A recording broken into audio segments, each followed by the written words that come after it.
प्रीति हर किसी के चित्त में नहीं बन पाती है। जिसको ठाकुर जी चाहेंगे उसी के चित्त में उनके प्रति प्रीति आ पाती है। श्रद्धा, विश्वास, समर्पण सबके चित्त में आ जाता है, पर संबंध, प्रीति ये तो उसी के चित्त में आती है जिसको ठाकुर जी ने कोई संबंध से देख लिया हो। ऐसी भावना वो परम धर्म है। तो एक प्रकार से हम यह भी कह सकते हैं कि परम धर्म करने में हम स्वतंत्र नहीं हैं, ठाकुर जी की इच्छा से ही परम धर्म संभव हो सकता है। सूत जी महाराज सौनकादि ऋषियों को अनेक विषय सुनाते हुए भगवान के अवतारों का विषय सुनाते हैं, भागवत जी की रचना का क्रम सुनाते हैं, श्रीमद् भागवत जी की रचना क्यों की गई। बद्रिकाश्रम में श्री वेदव्यास भगवान विराजमान थे, मानव कल्याण के लिए कुछ लिखना चाहते हैं, तब उन्होंने एकमेकम चतुर्विधम 4 वेदों की रचना की। 4 वेद लिखने के बाद अनेक पुराण भी लिखे, लेकिन मन को शांति नहीं मिली।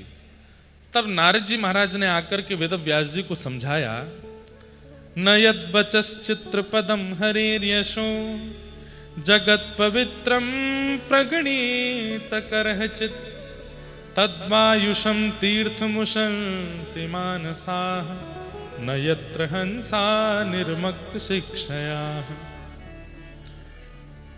आपने ग्रंथ तो बहुत लिखे, बहुत ध्यान से सुनिएगा सब लोग, इधर देखिए। आपने ग्रंथ तो बहुत लिखे वेदव्यास जी, पर उन ग्रंथों में ठाकुर जी का निर्मल यश नहीं लिखा है, इसलिए आपका चित्त अशांत है। तब वेदव्यास जी बोले, निर्मल यश से आपका अभिप्राय क्या है? बोले ठाकुर जी बलवान हैं, ये ठाकुर जी का यश है। ठाकुर जी सुदर्शन चक्रधारी हैं, ये ठाकुर जी का यश है। ठाकुर जी तीनों लोकों के स्वामी हैं, ये ठाकुर जी का यश है, ऐश्वर्य है। पर वही ठाकुर जी व्रज में कैसी लीला करते हैं, ये ठाकुर जी का निर्मल यश है। वही ठाकुर जी मक्खन के लिए रोते हैं, वही ठाकुर जी गोपियों के यहाँ जाके मक्खन चुराते हैं, वही ठाकुर जी परब्रह्म होते हुए गैया चराते हैं, हो कहते हुए गैयाओं को हाँकते हुए चलते हैं। ये ठाकुर जी का निर्मल यश है। आपने ये कहां वर्णन किया? कहीं भी नहीं, इसलिए आपका चित्त अशांत है, क्योंकि आपने ठाकुर जी के ऐश्वर्य का वर्णन किया है, ठाकुर जी की निर्मल यश का वर्णन नहीं किया। निर्मल यश, वृंदावन में ठाकुर जी का निर्मल यश है। यहां ठाकुर जी शंख चक्र गदा पद्म धारण नहीं करते, 2 भुजा से ही वो सब करते हैं जो शंख चक्र वाले ठाकुर जी करते हैं। क्यों 4 भुजा क्यों धारण नहीं कर रहे? बोले ये ब्रजवासीन के आगे अगर 4 भुजा धारण कर ली तो मुझको परमात्मा मानेंगे, मुझको लाला नहीं मानेंगे। ये ठाकुर जी का निर्मल यश है। गैयाओं के पीछे डोलते हैं, गोपियों के घर जा जा करके माखन चुराने की भावना रखते हैं, गोपियों के साथ में रास विहार करते हैं, प्रिया जी के साथ में, श्री जी के साथ में मधुर लीला करते हैं। ये सब ठाकुर जी का निर्मल यश है। आपने कहां लिखा? कहीं भी नहीं, इसलिए आपका मन अशांत है। ऐसा कोई वर्णन करो जहां पे ठाकुर जी का ऐश्वर्य ना हो, निर्मल यश हो। बंधुओं, जब कोई व्यक्ति बहुत बड़ा बन जाता है तो आजकल के लोगों का भी ऐसा स्वभाव है कि जो व्यक्ति बहुत बड़ा बन जाता है तो फिर उससे जब इंटरव्यू करते हैं या उससे बातें करते हैं तो उसकी निजी बातें पूछते हैं। आप घर में कैसे रहते हो, आपको भोजन में क्या अच्छा लगता है, आप घूमने कहाँ जाते हो, आपकी हॉबीज क्या हैं। क्यों? वो सुनकर के जो ऐश्वर्यवान व्यक्ति जिसके बाहर का रूप दिख रहा है, जो हमेशा एक ऐश्वर्य में ही रहता है, एक यश में ही रहता है, एक समाज के किसी उत्थान में ही रहता है, वो निज स्थिति में कैसा रहता है उसको देखने सुनने की लोगों में इच्छा रहती है। वही उसका निर्मल यश है। तो वही नारद जी कह रहे हैं, आपने वो लिखा नहीं है इसलिए आपका मन अशांत है। ठाकुर जी सोते कैसे हैं इसका वर्णन करो। कैसे सोते हैं ठाकुर जी?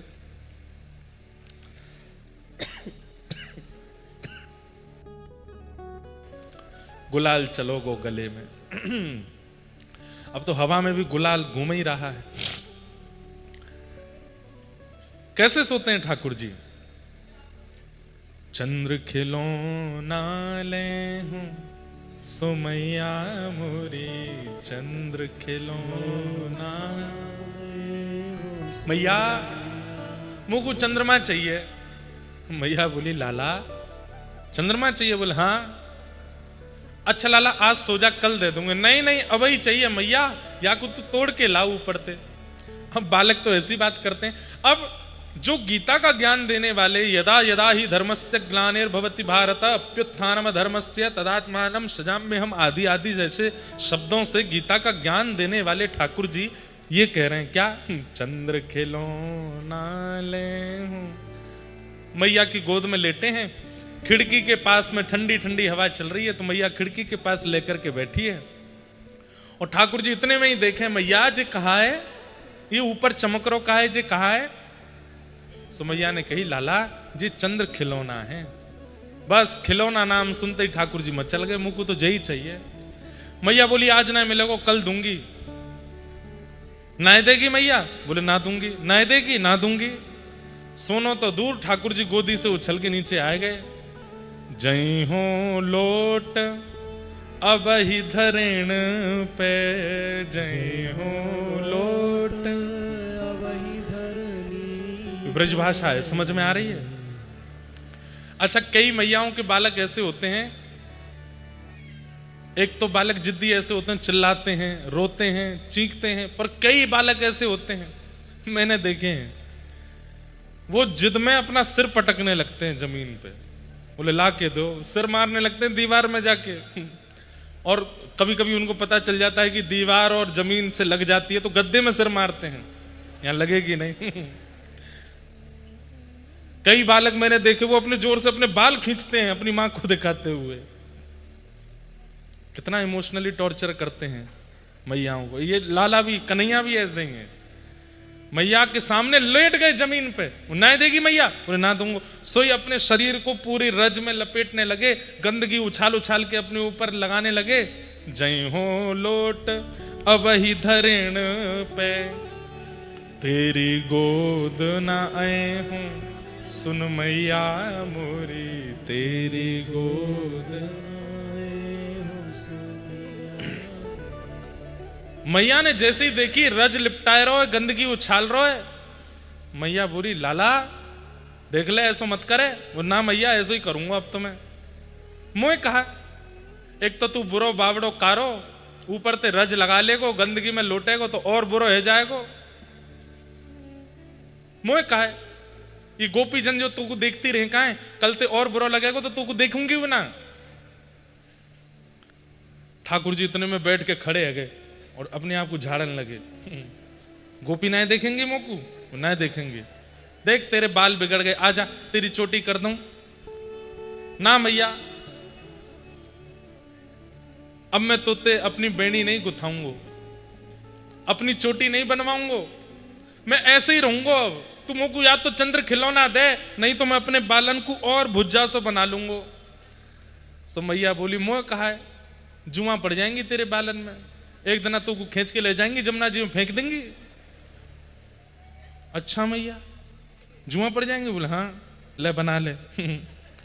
मैया लेकिन मेरी एक बात सुन ले, मैं कपड़ा तो साफ करवा लूंगा, चोटी तो बनवा दूंगा, लेकिन कल मैं गोकुल में हल्ला करूंगा। बोले कहा हूं तो सुत में नंद बाबा को, हूं तो सुत में नंद बाबा को, तेरो सुत ना कहे हूं सुन मैया मोरी, तेरो सुत ना कहे। मैं पूरे गोकुल में हल्ला कर दूंगा कि आज से मैं केवल नंद जी को लाला हूं, मेरी कोई मैया ना है, मैं यशोदा को लाला ना हूं। और जाने मुंह से यशोदा के लाला कही वाह के मुंह में मैं गोबर फेंक दूंगा, मैं तो केवल नंद जी को लाला हूं।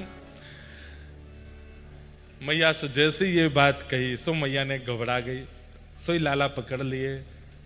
मेरी सुन इत आओ लाढ़ ले, मेरी सुन इत आओ लाढ़ ले, बलभद्र को न जने हूँ सुन लाला मेरे, बलभद्र को न जने हूँ सुन लाला। लाला यहाँ पे आ, यहाँ पे आ, पकड़ने लगी तो ठाकुर जी भागे। तो बोले ऐसी बात है लाला जो बलराम को नहीं पता चलनी चाहिए। सोई ठाकुर जी रुक गए। मैया जल्दी तो कह ऐसी कौन सी बात है? सोई मैया ने गोदी में उठा लिए और मैया ने कही, लाला तू कुछ चंद्र खिलौना चाहिए? बोले हाँ।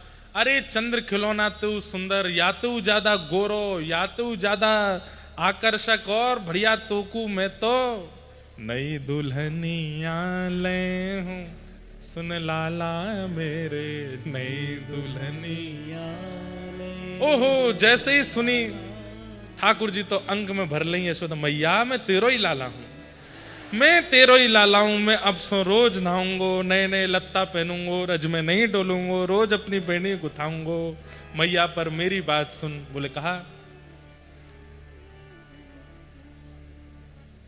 मेरी सुन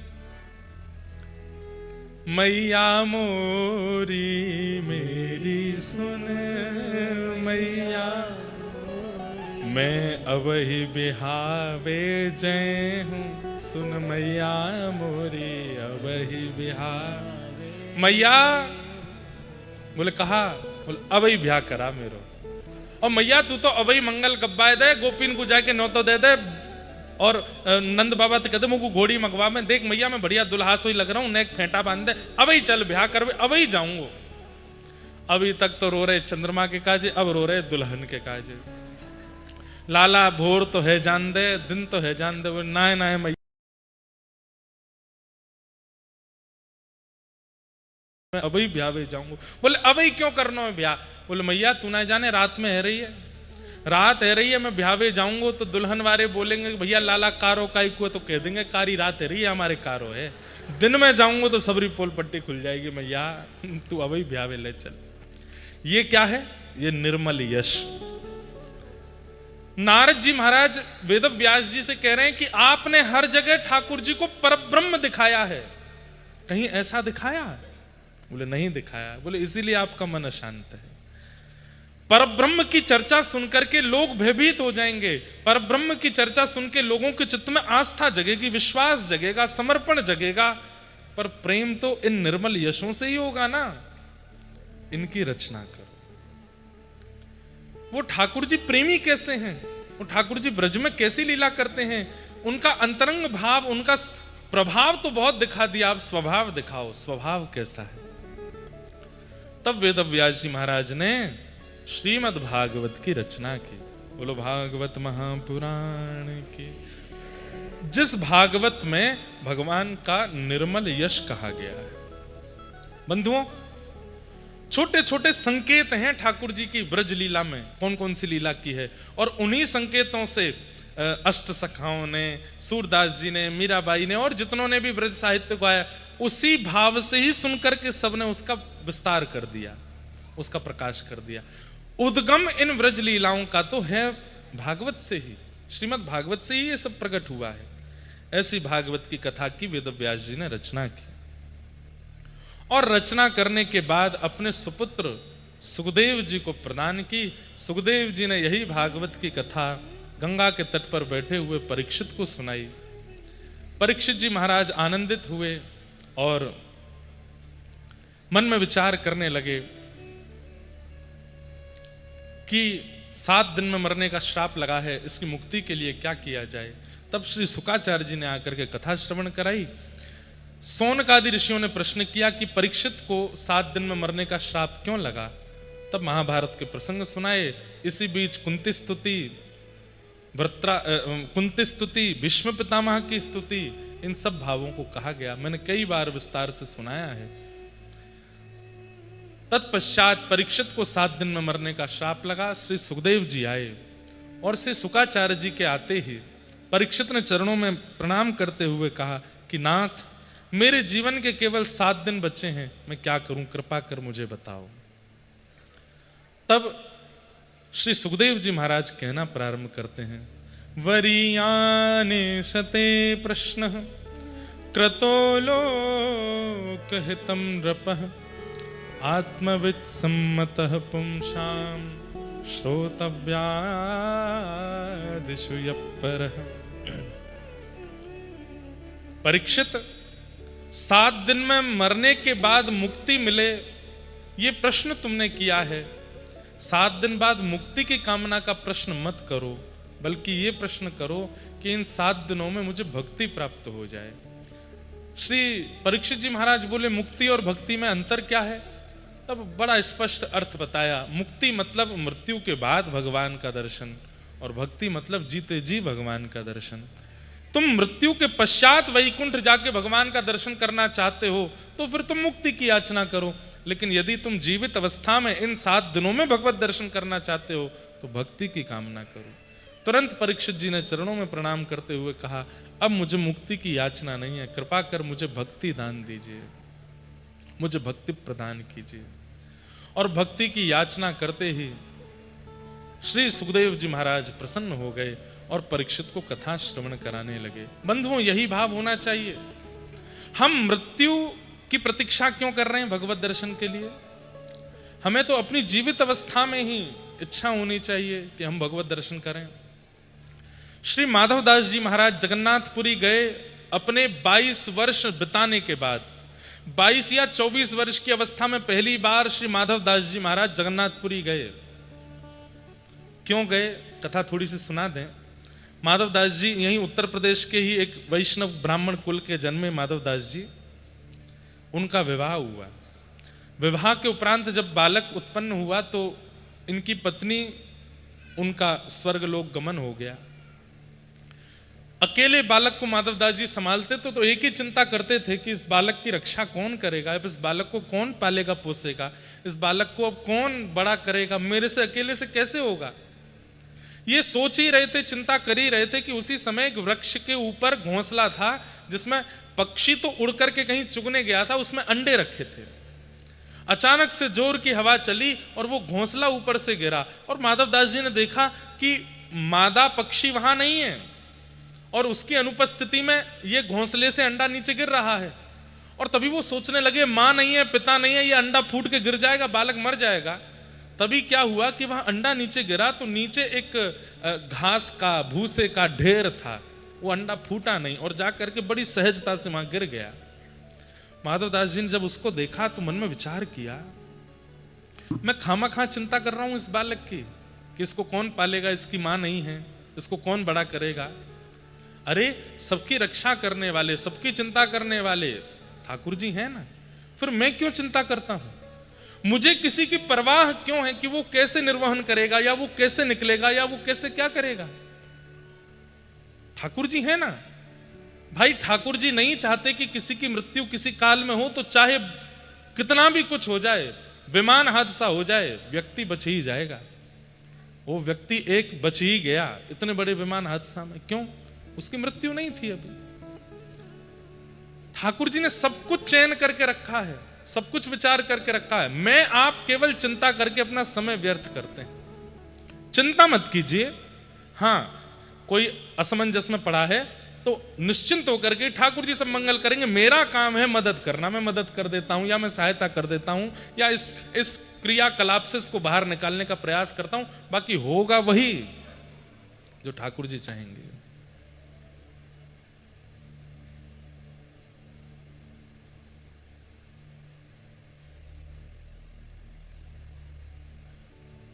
एक बहुत सुंदर पद है,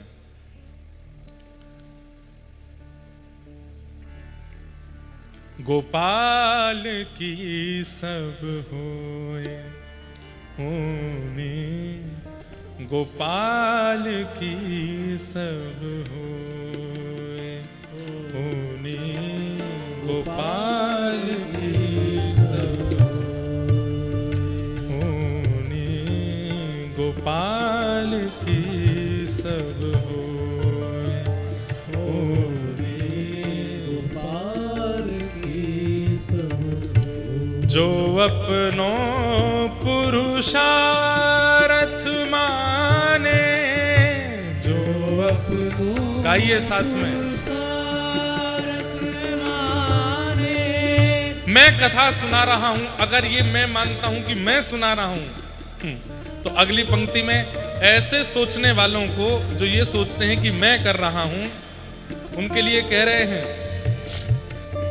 जो अपनों पुरुषार्थ माने, जो अपनों पुरुषार्थ माने, अति झूठो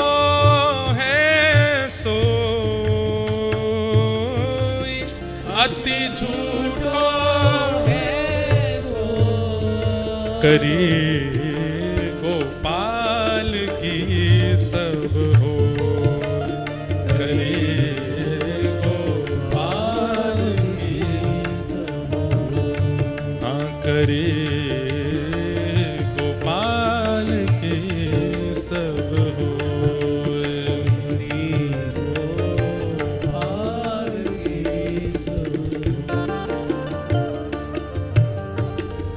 दुख सुख लाभ अलाभ समझ तुम, दुख सुख लाभ अलाभ समझ तुम, दुख सुख लाभ अलाभ समझ तुम, दुख सुख लाभ अलाभ समझ तुम, कतहि मरत है कतई मरत है हे सूरदास स्वामी करुणामय, सूरदास स्वामी करुणामय। एक हमारी बात सुनो, ये सूरदास जी के पद, मीराबाई के पद हम क्यों गवाते हैं आपसे?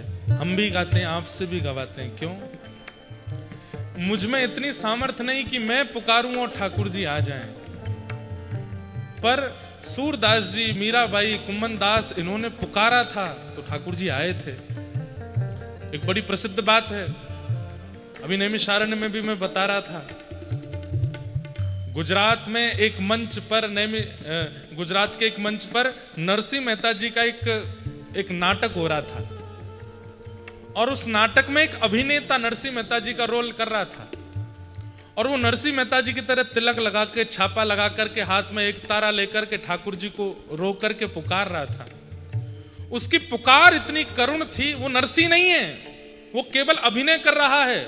अरे अभिनय करने का पैसे ले रहा है, लेकिन वो ऐसा अभिनय कर रहा था कि भरी सभा में पीछे ठाकुर जी आकर के रोने लगे, उसकी ओर देखने लगे, और इतने व्याकुल हो गए, मेरा नरसिंह मुझे पुकार रहा है और मैं खड़ा खड़ा देख रहा हूं। इतने में ही पर्दा आ गया, वो नाटक पूरा हो गया, तो बाकी सब उठ के जाने लगे। ठाकुर जी व्याकुल हो गए, मेरा नरसिंह कहां गया, मेरा नरसिंह कहां गया, मेरा नरसिंह कहां गया। वो व्यक्ति मंच से पीछे उतरा, कार्यक्रम कराने वालों से पैसे मांगने लगा, बोले मेरे पैसे दो, अभिनय करके आया हूं। लड़ाई कर रहा था, तुमने 500 रुपया कम क्यों दिया, मैंने कितना अच्छा ऊंचा गाया था, तुम 500 रुपये कम दे रहे हो। जैसे ही वो 500 रुपये अपने जो भी थे उसके ले करके जैसे ही निकला अपने घर की ओर, रात्रि का समय, चंदन की सुगंधी आने लगी, छम छम छम नूपुरों की ध्वनि आने लगी, तेज प्रकाश पीछे से आने लगा। तभी पीछे मुड़कर के देखा तो नेत्रों में अश्रु भरे हैं और दोनों भुजा फैला करके ठाकुर जी चल रहे हैं, मेरो नरसी, मेरा नरसी, मेरा नरसी। अरे नरसी तुम कहां जा रहे हो, मैं यहां खड़ा हूं, मेरे पास आओ। देख करके पहले तो आश्चर्यचकित हुआ, वो सोच समझ पाता इतने तो ठाकुर जी ने आके उसको हृदय से लगा लिया, उसके नेत्र सजल हो गए। बार बार मुख पहुंच करके ठाकुर जी कहे, अरे नरसी तू मुझे बुला रहा था, मैं आया था, तू पर्दा करके तू कहां चला गया था। थोड़ी देर तक तो उसको सुध बुध नहीं रही, थोड़ी देर बाद उसने कहा, नाथ मेरा नाम अमुक है, जो भी उसका नाम था, मैं नरसी नहीं हूं, मैं तो नरसी का अभिनय कर रहा था। इतना कहते ही ठाकुर जी वहां से अंतर ध्यान हो गए। उसने किसी संत से जाकर के पूछा, क्योंकि उसकी तो नींदें उड़ गई रात की, कि मैंने ठाकुर जी को देखा, उन्होंने मुझे अंग से लगाया, मेरा वस्त्र देखिए, इसमें से अभी तक वह सुगंधी आ रही है। तब उन संत ने बताया, बोले तुम नरसी का अभिनय कर रहे थे। तो ठाकुर जी संकोच में आ गए कि कहीं ये साक्षात नरसी ही तो नहीं है। और उस दिन उस व्यक्ति ने सोचा कि धन लेकर के अभिनय करने पर जब साक्षात ठाकुर जी प्रकट हो सकते हैं, तो बिना धन के निस्वार्थ भाव से यदि नरसी के भाव में गाने लग जाऊं तो ठाकुर जी नहीं आएंगे, निश्चित आएंगे। तो हम भैया इसलिए गाते हैं, ये सूरदास जी की छाप के, मीराबाई के छाप के पद इसलिए गाते हैं, क्या पता मुझ या आप में से किसी की पुकार इतनी तीव्र हुई कि श्री राधा माधव स्वयं को रोक नहीं पाए। वे तो सोचें कि सूरदास बुला रहा है, लेकिन भले ही वे सूरदास को दर्शन देने आए, पर गलती से क्या पता हमको अनुभव हो जाए, हमको दर्शन हो जाए। इसलिए हम निवेदन करते हैं, इन पदों को गाया कीजिए। सूरदास स्वामी करुणामय, सूरदास स्वामी करुणामय, श्याम चरण मन पोए, श्याम चरण मन करी गोपाल की सब होय, करी गोपाल की सब होय, करी गोपाल की सब होय।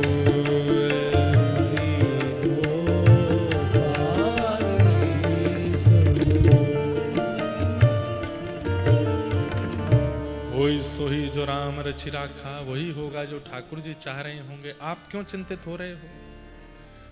चिंतित मत होइए, निश्चिंत होकर के अपना जीवन फिल्म समझ करके जीजिए। डायरेक्टर साहब ने अगली स्क्रिप्ट में क्या लिखा है क्या पता, कुछ अच्छा ही होगा। तो बस उसकी ओर आगे बढ़ते रहिए, बढ़ते रहिए, बढ़ते रहिए। माधव दास जी महाराज अपने पुत्र के लिए चिंतित हो रहे थे कि इसका पालन लालन कौन करेगा। तभी वो अंडा गिरता हुआ देखा और वो समझ गए कि जब इसकी रक्षा ठाकुर जी कर सकते हैं तो मेरे बालक की भी वही करेंगे। और अपने परिवार वालों के बीच में अपने एकमात्र पुत्र को छोड़ करके माधव दास जी जगन्नाथपुरी चले गए। और जब जगन्नाथपुरी आए तो श्री जगन्नाथ जी के चरणों में आकर के महाप्रभु जगन्नाथ जी का दर्शन करके इतना रोए, इतना रोए। किसी ने पूछा क्यों रो रहे हो? ठाकुर जी के विरह में रो रहे हो, ठाकुर जी की याद में रो रहे हो, या ठाकुर जी ने कुछ अनुभव कराया इसलिए रो रहे हो? ये क्या है भैया, सी क्यों होती है बीच में?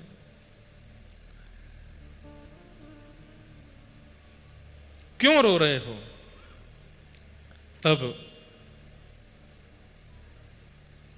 माधव दास जी कहते हैं मैं इसलिए रो रहा हूं, इस सुंदर जगन्नाथ छवि को देखने में मैंने 24 साल निकाल दिए। मैंने 24 साल पहले क्यों नहीं देखा इनको?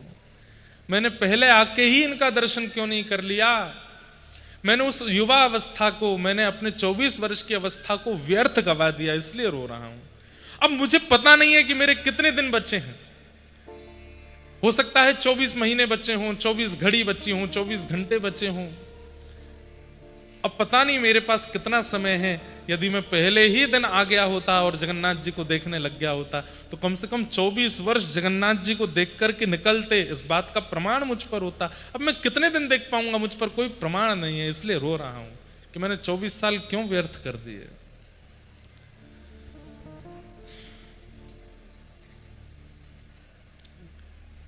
उनके रुदन को सुनकर के महाप्रभु जगन्नाथ अपनी ब्रह्म वेदी पर झूमने लगे।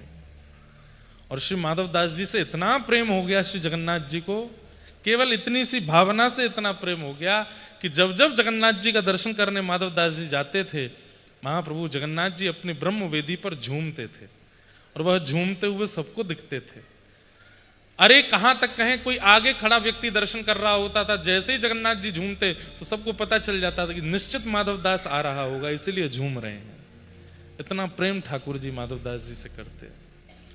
तो मुक्ति और भक्ति में यही अंतर है। मुक्ति मतलब मृत्यु के बाद वैकुंठ में ठाकुर जी अपनी गतिविधि का अनुभव कराएंगे, पर भक्ति में तो जीवित अवस्था में नेत्रों के सामने ठाकुर जी की गतिविधियों का अनुभव होने लग जाता है, उन लीलाओं का अनुभव होने लग जाता है। हमारे वृंदावन में तो रोज लीला होती है, बिहारी जी, राधा वल्लभ जी, राधा रमण जी, सब जगह नित्य लीला होती है। और वह लीला किसी ना किसी को अनुभव कराते हैं। भले ही दिन भर में 1 लाख आदमी ने दर्शन किया हो, एक के साथ में तो ठाकुर जी कोई लीला करते ही हैं। प्रत्येक दिन वह लीला होती है। ऐसे भाव है। इसलिए परीक्षित, तुम मुक्ति की याचना मत करो, तुम भक्ति की याचना करो। परीक्षित जी महाराज ने तुरंत चरणों में प्रणाम करते हुए कहा, मुझे मुक्ति की इच्छा नहीं है, कृपा करके मुझे भक्ति प्रदान कीजिए। मुझे भक्ति का वरदान दीजिए। और भक्ति की याचना जैसे ही की है, उस याचना का श्रवण करते ही, जय हो हमारी, उस याचना का श्रवण करते ही श्री सुखदेव जी महाराज ने कथा सुनाना प्रारंभ किया। सबसे पहले सृष्टि प्रसंग सुनाया, तत्पश्चात पृथ्वी पर प्रथम मानव के रूप में स्वयंभू मनु शत्रुपा और इनके 3 पुत्र, 3 पुत्री 2 पुत्र, जिनमें से एक पुत्री देवहूति, जिनका विवाह कर्दम ऋषि के साथ हुआ, और इनके यहाँ भगवान कपिल बन करके आए। बोलो कपिल भगवान की। कपिल भगवान ने देवहूति माता को ज्ञान उपदेश किया। इस ज्ञान उपदेश में अनेक प्रश्न देवहूति माता ने किए और सब प्रश्नों के उत्तर भगवान कपिल ने प्रदान किए। और इन्हीं प्रश्नों के बीच एक प्रश्न किया, नाथ आपके कितने प्रकार के भक्त हैं, और उन भक्तों में आपके अत्यंत प्रिय भक्तों का लक्षण क्या है, कृपा कर आप हमें बताइए। तब भगवान ने 4 प्रकार के भक्तों के विषय में बताया। इन चारों में से हम कौन से हैं, ये अनुभव हमें करना चाहिए। सतोगुणी, रजोगुणी, तमोगुणी और निर्गुणी, ये 4 प्रकार के भक्त हैं। सत्व, रज, तम और निर्गुण। और इन चारों में ठाकुर जी यह भी बताते हैं कि मुझे प्रिय कौन से हैं। बहुत ध्यान से सुनिएगा। भक्ति योग वह विधो मार्गैर्भामिनि भाव्यते स्वभाव गुण मार्गेण पुंसाम भावो भविद्यते। सब लोग इधर देखो, इधर देखो, यहां देखो, कथा सुनो, बहुत ध्यान से सुनो। भगवान स्वयं बता रहे हैं, श्री भगवान उवाच, लिखा है भगवान बोल रहे हैं मेरे कितने प्रकार के भक्त हैं और मुझे उनमें से कौन से प्रिय हैं। तब भगवान कहते हैं, अभिसंधायो हिंसाम दंभम मात्सर्यमेव वा संरंभी भिन्नग्भावम् मयि कुर्यात् स तामस। तामस भक्त कौन है?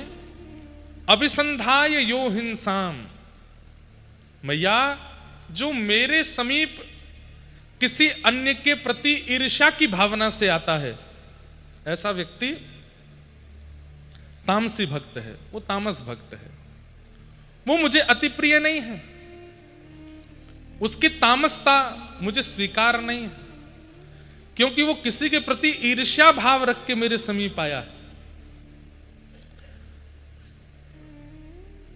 उसका भला क्यों हो रहा है, उसका अच्छा क्यों हो रहा है। हे श्री राधारमण लाल, आप पे इतनी कृपा क्यों कर रहे हो, हम पे क्यों नहीं कर रहे हो, उससे इतने क्यों रीझे हो, हमसे क्यों नहीं रीझ रहे हो, उसके प्रति इतना प्रेम क्यों है, हमारे प्रति क्यों नहीं है। बंधुओं, एक मेरी बात सुनिएगा, ध्यान से सुनो, सब लोग इधर देखो। भक्ति में भी अगर ऐसी भावना आती है ना कि उसको नित्य वृंदावन जाने को मिलता है, हमको क्यों नहीं मिलता, उससे आप इतने प्रसन्न क्यों हो, उसको गुरुदेव का सानिध्य क्यों मिला है, वो कथा में क्यों जा रहा है, हम क्यों नहीं जा पा रहे हैं। कहीं भी प्रतिस्पर्धा यदि आपके चित्त में आती है किसी भी व्यक्ति के प्रति, तुरंत आप तामसी हो जाते हो। ठाकुर जी कहते हैं ये तामस लोग मुझे प्रिय नहीं है। प्रसिद्ध कथा आती है कि श्री जयदेव महाप्रभु ने जब गीत गोविंद की रचना की और पूरे विश्व में गीत गोविंद प्रसिद्ध होने लगा, जगन्नाथ जी को इतना प्रिय लगने लगा, तब एक और व्यक्ति ने गीत गोविंद की रचना की। उसने अपने भाव से गीत गोविंद लिखे और उसके गीत गोविंद में यह भावना नहीं थी कि जगन्नाथ जी प्रसन्न हों, बल्कि यह भावना थी कि मेरा गीत गोविंद और सुंदर शब्द और अलंकारों से युक्त हो, ताकि संसार के लोग इसको पढ़ के उस पुराने गीत गोविंद को भूल जाएं। इस भावना से लिखी प्रतिस्पर्धा। कहते हैं महाप्रभु जगन्नाथ जी उसके स्वप्न में नृसिंह बनकर के पहुंच गए और जाकर के कहने लगे कि जिस प्रकार हिरण्यकश्यप के उदर का भेदन किया ऐसे ही तेरा भी कर दूंगा। अपने गीत गोविंद को समुद्र में प्रवाहित कर दे। मुझे गीत प्रिय हैं, मुझे रचनाएं प्रिय हैं, भक्तों के भाव प्रिय हैं, पर प्रतिस्पर्धा प्रिय नहीं है। इसलिए प्रतिस्पर्धा मत करो। गीत गोविंद एक ही है और जयदेव महाप्रभु ने जो लिखा वही है। तुमको कुछ लिखना है तो तुम अलग से लिखो, गीत गोविंद नाम मत देना। ठाकुर जी को ईर्ष्या प्रिय नहीं है, तामसता प्रिय नहीं है। इसलिए अगर आप भजन करते हैं और भजन करके आपके चित्त में यह भाव आता है कि भाई वो वृंदावन बार बार जा रहा है, उसको यमुना जी जाने को मिलता, उसको कथा सुनने को मिलती, उसको राधा रमण जी की सेवा मिलती, उसको राधा वल्लभ जी जाने को मिलता, उसको कथा सुनने को मिलती, हमें क्यों नहीं मिल रहा है? और उस व्यक्ति के प्रति, उस भक्त के प्रति यदि आपके चित्त में ईर्ष्या का भाव है तो ठाकुर जी आपसे नाराज हो जाएंगे। ये तामसता उनको प्रिय नहीं है। भजन में कहीं विक्षेप ला रहे हो आप, इसलिए तामसता प्रकट हो रही है। तो हिंसा की भावना, ईर्ष्या की भावना, किसी अन्य से बढ़िया स्वयं को दिखाने का प्रयास करना, उसको नीचा दिखाने का प्रयास करना अपनी गतिविधि या क्रिया से, ठाकुर जी कहते हैं ये मुझे प्रिय नहीं है। कई बार शंकर जी के मंदिरों में आपने अनुभव किया होगा, माताएं लाइन से शंकर जी नवाती हैं, आगे वाली माता जी चंदन लगा रही हैं, बिल्लो पत्र चढ़ा रही हैं, धतूरा चढ़ा रही हैं, जल चढ़ा रही हैं, तो पीछे वाली माता जी जो है ऐसे नहीं करते, ऐसे करते हैं, इसको अपराध बताते हैं, ऐसे नहीं होता, ऐसे नहीं होता है। और फिर जैसे वो उठ के जाती हैं तो उनके बिल्लो पत्रों को ऐसे फेंकती हैं जैसे कितना अपराध। मैंने तो देखे कई बार, ऐसे थोड़ी होता है। ताली क्यों बजी? ज्यादातर ऐसा ही होता है क्या? जय हो। बड़ी कृपा, आज परम पूजनीय श्री हमारे अग्रज भ्राता संजीव कृष्ण ठाकुर जी महाराज पधारे हैं।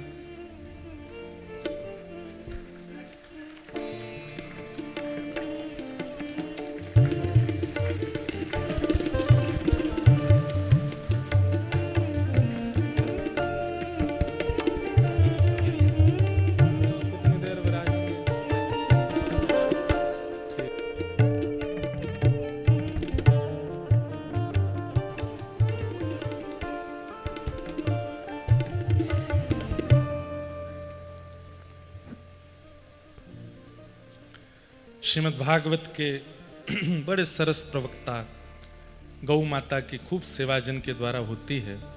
ऐसे हमारे अग्रज श्री संजीव कृष्ण ठाकुर जी महाराज पधारे। सब श्रोताओं की ओर से पूज्य महाराज जी को बारंबार प्रणाम, बारंबार वंदन।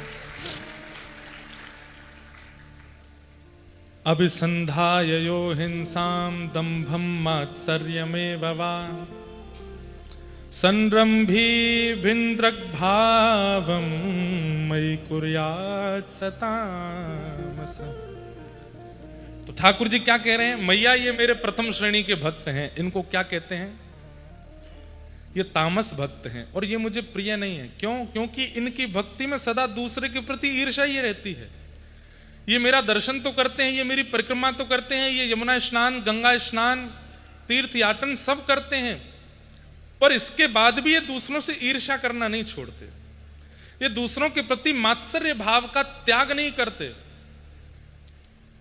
इसलिए मैया ये मुझे प्रिय नहीं है। और बंधुओं एक बात कहें, बहुत भक्त वैष्णवों के चित्त में यह अनुभव किया गया, दिन भर में 8-8 बार राधा रमण जी के दर्शन करने वाले, अष्टयाम दर्शन करने वाले भी जब उनके सामिप्य में जाकर के मिले, बिहारी जी की नित्य की सेवा करने वाले, नित्य वृंदावन परिक्रमा करने वाले, उनके सामिप्य में जाकर के भी जब उनके हृदय के भाव देखे तो उनके हृदय के भाव में भी अन्यों के प्रति दोष गुण इन सब का चिंतन है।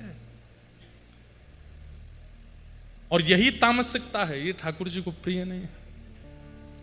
इसलिए हमारी मां ने तो कम से कम इतना कीजिए कि माला हाथ में ली है, कंठी गले में धारण की है, एकादशी नियम रखा है, वृंदावन वास की भावना रखी है, तो सबसे पहले दूसरों में गुण देखना प्रारंभ कीजिए, दोष नहीं देखिए। ये दोष दृष्टि हमारी स्वाभाविक दृष्टि है, स्वाभाविक दृष्टि है। आपको कह दिया जाए चलो एक व्यक्ति को हम बुला के मंच पर खड़ा कर दें और सबसे कह दें चलो इसमें दोष देखो, तो आप लोग बहुत जल्दी जल्दी दोष बता दोगे। इसके कान छोटे हैं, इसके पाँव ऐसे हैं, इसका मुंह ऐसा है, इसके पेट ऐसे हैं, और तो चलो इससे थोड़ी वार्ता करके और दोष बताओ। महाराज जी ये बोलता ऐसे है, इसके अंदर थोड़ी हमको चाटुकारी सी लग रही है, ये थोड़ा चतुर है, ये ऐसा है वैसा है।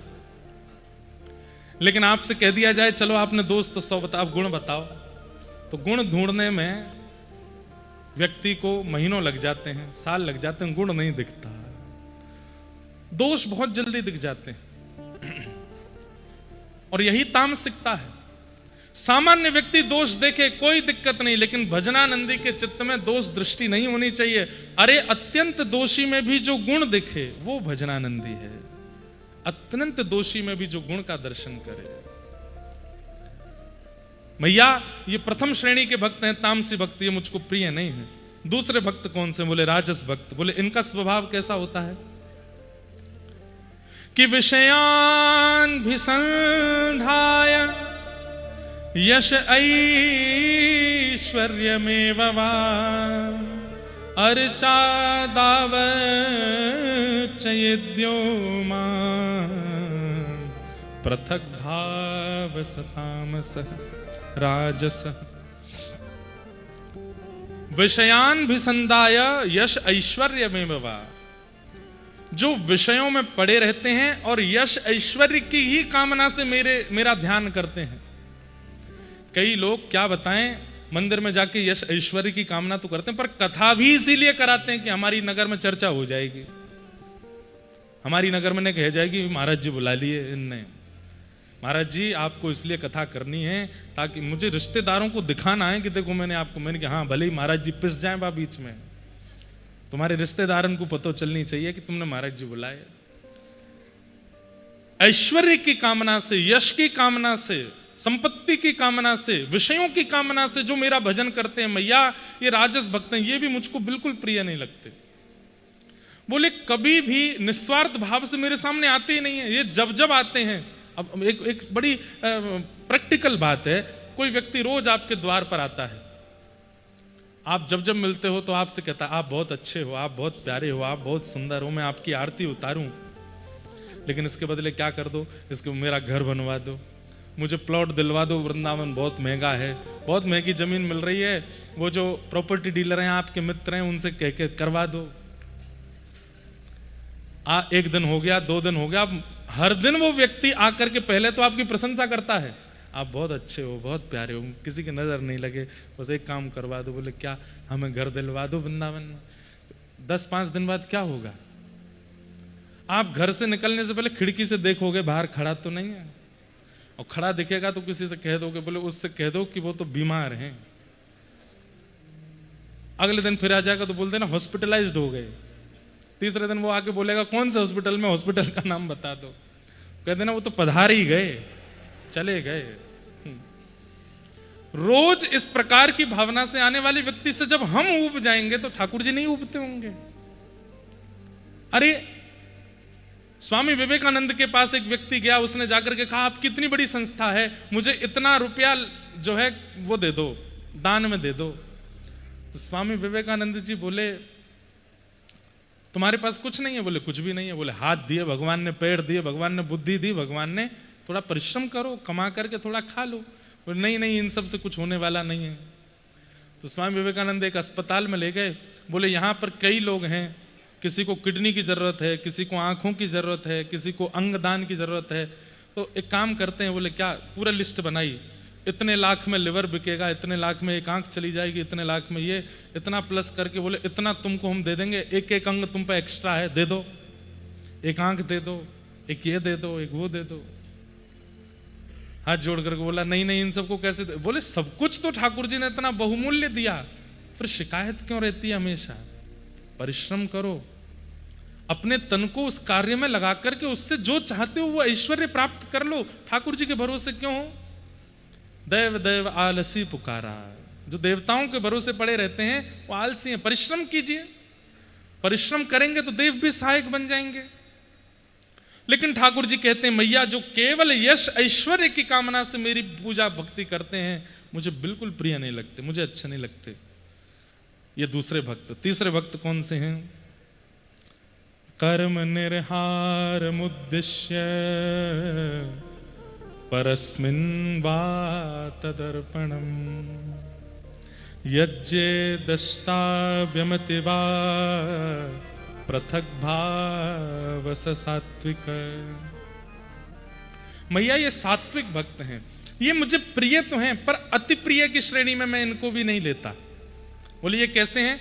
बोले सब कुछ करने के बाद मुझे अर्पित कर देते हैं कि वो कर रहे हैं। हम तो केवल क्रिया करने वाली कठपुतली हैं, कराने वाले सब ठाकुर जी हैं। अपनी प्रत्येक क्रिया का समर्पण मेरे प्रति कर देते हैं, कृष्णार्पणमस्तु सब मेरे प्रति छोड़ देते हैं। ये मुझे प्रिय तो हैं, ये सात्विक हैं, और ये जब जब मेरे सामने आते हैं तब तक कहते हैं ना हमें कुछ चाहिए, ना हमें आपसे कोई याचना है, पर जो कृपा आपकी है वो कृपा बनाए रखना। कृपा की न होती जो आदत तुम्हारी, तो सुनी ही रहती अदालत तुम्हारी। कृपा की न होती जो आदत तुम्हारी। कृपा। इस श्रेणी में कौन आते हैं पता है? अर्जुन। इस श्रेणी में आते हैं अक्रूर। इस श्रेणी में कौन आते हैं? वसुदेव जी। इस श्रेणी में आते हैं श्री रुक्मणी जी। इस श्रेणी में आती हैं भगवान की समस्त पटरानियां। मतलब द्वारिका के सब यदुवंशियों को हम इस श्रेणी में ले सकते हैं। ये सब ठाकुर जी से प्रेम तो करते हैं पर कृपा की भावना भी रखते हैं चित्त में। ठाकुर जी कहते हैं मुझे प्रिय हैं पर अति प्रिय में ये भी नहीं आते। तो फिर अति प्रिय कौन है? तब भगवान चौथे भक्तों का लक्षण बताते बताते नेत्र सजल कर लेते हैं और कहते हैं मैया मेरे चौथे भक्त कौन से हैं? आहा कि लक्षणम भक्ति योगस्य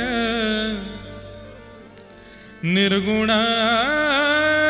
हिदाहितम् अहैतुक्य व्यवहिता या भक्ति पुरुषोत्तम।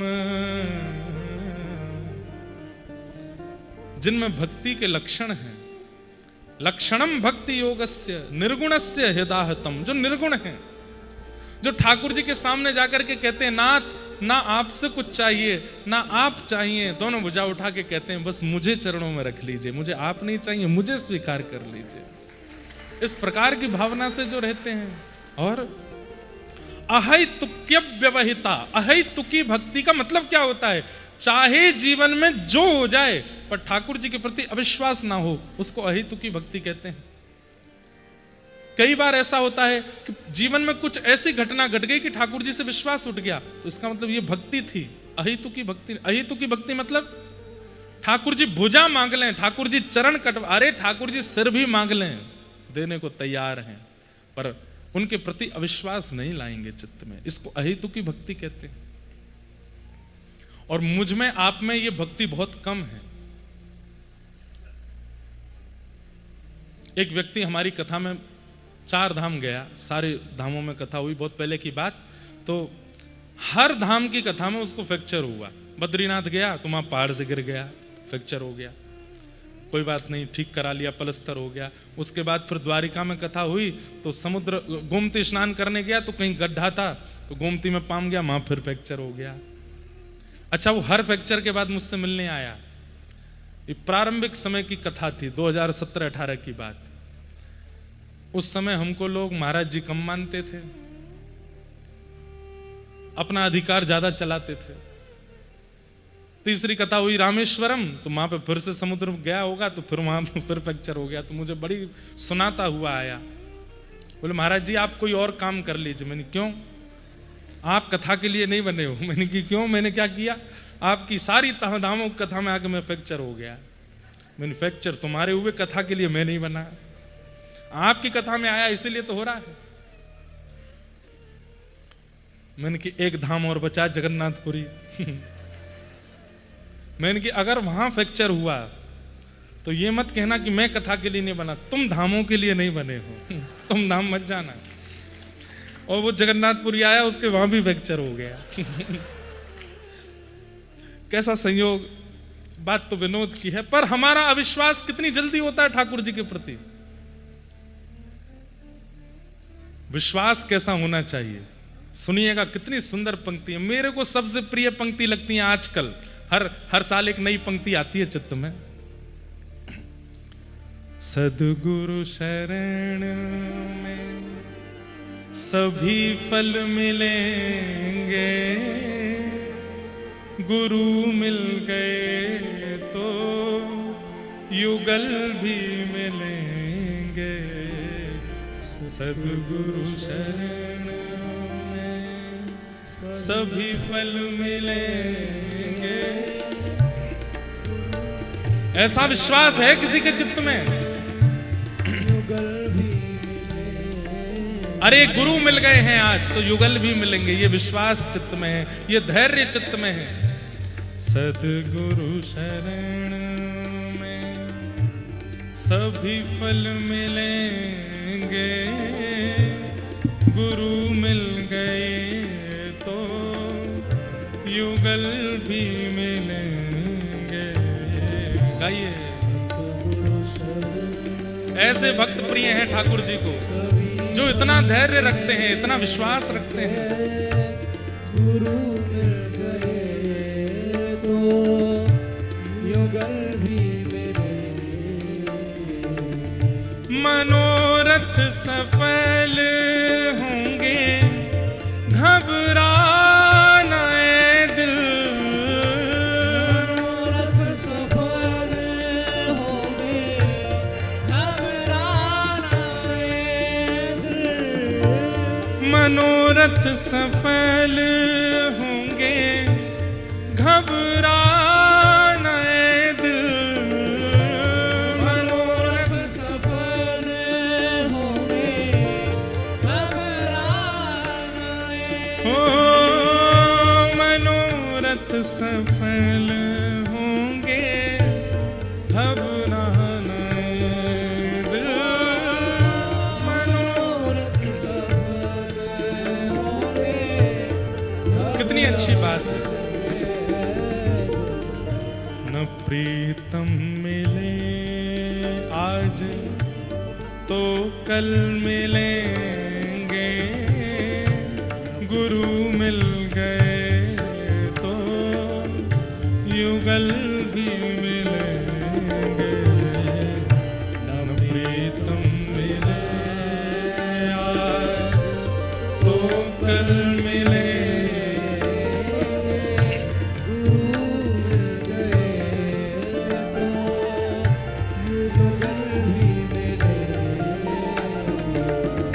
सद्गुरु शरण में सभी फल मिलेंगे, गुरु मिल गए तो युगल भी मिलेंगे। सद्गुरु शरण में सभी फल मिले, गुरु मिल गए तो युगल एक भक्त था, बहुत पुकारा ठाकुर जी को। ठाकुर जी प्रकट हो गए और उसकी विरह वेदना से प्रकट होकर के ठाकुर जी ने अपना चरण कमल उसके शीश पर पधरा दिया। और जैसे ही सिर पर आकर के चरण रखा तो वो क्रोध में तिल मिलाकर के उसने देखा, ठाकुर जी को देखा तो ज्यादा कुछ तो नहीं बोला, लेकिन वो प्रसन्न नहीं था। ठाकुर जी का चरण पकड़ के अपने सिर से हटा दिया। ठाकुर जी बोले, बड़ा विचित्र आदमी है, मैंने तेरे सिर पर चरण रखे और तू थोड़ा तिलमिला करके मेरे चरण को अपने सिर से हटा रहा है। तो वो भक्त बोला, आपने गलत स्थान पर अपना पैर रखा है। बोले, गलत स्थान पर रखा? सिर पर पैर नहीं रखते? बोले, रखते हैं, लेकिन आपका स्थान सिर नहीं है, ये स्थान तो गुरुदेव का है, आपका स्थान तो यहाँ है, यहाँ चरण रखिए। ये सिर तो गुरुदेव को मैं बेच चुका हूं, ये तो गुरुदेव के चरणों में झुक गया है नाथ, उन्होंने स्वीकार कर लिया है। आप तो अपने चरण कमल यहाँ पधराइए, हृदय में पधराइए। ठाकुर जी इतने प्रसन्न हो गए उसकी गुरु निष्ठा पर, हृदय से लगा लिया। अरे गुरुदेव ने तिलक दिया, गुरुदेव ने मंत्र दिया, मैं तो मूढ़ बुद्धि था, परंतु उन्होंने मेरे सिर को स्वीकार किया। आप मेरे हृदय को स्वीकार करो नाथ। न प्रीतम हिले आज तो कल मिलेंगे, गुरु मिल गए तो युगल भी मिलेंगे। न प्रीतम मिला आज तो कल मिलेंगे, गुरु मिल गए तो युगल भी मिलेंगे। ये भक्त मुझे प्रिय हैं। कौन? बोले निर्गुण भक्त। ये निर्गुण हैं, जिनके अंदर भक्ति के सारी। निर्गुण भक्त का एक स्वरूप है कि वो जिद्दी नहीं है ठाकुर जी के आगे। आज नहीं मिले तो कल मिल जाए, कल नहीं तो परसों मिल जाए, परसों नहीं तो बरसों। अरे इस जन्म में नहीं मिले, कोई नहीं, अगले जन्म में मिल जाना। गोपियां यही तो कहती हैं, मैवं विभोर्हति भवान गदितुम नृशंसम सत्यंच सर्व विषयां स्तव पादमूलम भक्ता भजस्स दुर्वग्रहमात्यजास्मान् देवो यथादि पुरुषो भजते मुमुक्षु। पिताजी कथा में सुनाते हैं कि गोपियां अपने पैरों के नख से जमीन में गड्ढा करने लगी। जब ठाकुर जी कहने लगे कि वापस लौट जाओ, ठाकुर जी ने कहा कि गड्ढा क्यों कर रही हो? बोले कि गड्ढा करके अपने प्राणों को आपको देखते हुए त्यागेंगी। हमने सुना है अंते यामति सागति, इस जन्म में आपको देखते हुए प्राण त्यागेंगी, तो इस जन्म में नहीं तो अगले जन्म में मिलोगे, कभी तो मिलोगे। ये एक विचित्र सा जो प्रेम है, इसको निर्गुण भक्ति कहते हैं। और ठाकुर जी कहते हैं ये मुझे सबसे ज्यादा प्रिय है। आगे और भी वर्णन भगवान कहते हैं, सालोक्य शास्त्र सामिप्य सारूप्य एकत्वमुप्युत। हर प्रकार की मुक्ति देने का प्रयास करता हूं, लेकिन ये सबसे अपना हाथ छुड़ा लेता है। मुझे मुक्ति नहीं चाहिए, मुझे ये सब कुछ नहीं चाहिए। जो मुक्ति को भी स्वीकार ना करता हो, दीयमान न गृहणंती बिना मत सेवनम जनाः, बल्कि क्या कामना करता है? वृत्रासुर क्या कामना करता है? न नाक पृष्ठम न च पारमिष्ठम न सार्वभौमम न रसाधिपत्यम न योग सिद्धिर पुनर्भवम वा समंजसत्वा विरहय कांक्षे। कुछ नहीं चाहिए, केवल एक वस्तु चाहिए। क्या? आपका विरह मुझे हो जाए, मैं आपकी याद में तड़पने लगूं, रोने लगूं, बिलखने लगूं, पागल हो जाऊं, बोराया सा डोलूं। ऐसी कृपा मुझ पर कर दो। और एक कृपा करना, बोले क्या? मैं जब रोऊं तो दर्शन देने मत आना, मुझे रोने देना, बिलखने देना। ऐसा प्रेम जो ठाकुर जी से मांगते हैं, वो ठाकुर जी को बहुत प्रिय है। इस प्रकार भगवान देवहूति माता को यहाँ सब विषय सुनाते हैं। बहुत सुंदर भाव है। प्रणाम करते हैं। देवहूति माता कपिल भगवान से सब विषय सुन करके सिद्धदा नाम की नदी बन करके बहने लगी। आगे इन्हीं के ही बहन आकुति का प्रसंग आया, जिनका प्रसंग सूक्ष्म भाव से सुनाया गया। प्रसूति का प्रसंग आया। तत्पश्चात इनके एक भैया हैं जिनका नाम है उत्तानपाद। उत्तानपाद की दो पत्नियां थीं, सुनीति और सुरुचि। सुनीति से जिस बालक का जन्म हुआ उनका नाम हुआ ध्रुव, और सुरुचि से जो बालक जन्मे उनका नाम हुआ उत्तम। ध्रुव जी महाराज की पिता की गोद में बैठने की इच्छा थी, पर छोटी माँ ने कहा मेरी कुक्षी से जन्म लोगे तो इनकी गोद में बैठ सकते हो। वन में जाके ठाकुर जी से प्रार्थना करो, वरदान देन तो कह देना कि छोटी माँ के गर्भ से मेरा जन्म हो। अपनी माँ से जाकर के सब बातें बताई तो माँ ने कहा वन में जाओ, भगवान का भजन करो, मांगना क्या मांगना ये तो ठाकुर जी देख करके तुम अनुभव करना। छोटी माँ को प्रणाम करके जाना, वो गुरु हैं तुम्हारी, जो वन में जाने की आज्ञा करे, ठाकुर जी के समीप भजन में जाने की आज्ञा करे, वो गुरु है। और श्री ध्रुव जी महाराज वन को गए। वन में जाकर के खूब कठिन व्रत किया और 5 महीने के उनके भजन के प्रताप से ठाकुर जी प्रसन्न होकर के गरुण आसन होकर के प्रकट हुए और ध्रुव जी महाराज पर कृपा की। बोलो भक्त वत्सल भगवान की। और सुंदर ध्रुव जी का प्रसंग कई बार विस्तार से आपने सबने सुना है, पर ध्रुव जी के प्रसंग में एक बात मुझे बहुत अच्छी लगती है। ध्रुव जी महाराज, मैंने एक बात हमेशा कही है कि भक्तों के चरित्र लगभग सबको याद हैं, पर उन भक्तों की जो स्तुति है उस स्तुति के प्रस्तुतिकरण से सीखा कीजिए कि हम अपनी प्रस्तुतिकरण में क्या नवीनता लाएं। ध्रुव जी महाराज ठाकुर जी से क्या कहते हैं? एक तो होता है सीधी बात कि ठाकुर जी आप हमको भक्ति प्रदान कर दो। नहीं, ध्रुव जी महाराज ने एक अलग शब्द कहा है कि भक्ति मुह प्रवहता त्वयि में प्रसंगो भूयादनंत महता ममलाशयाना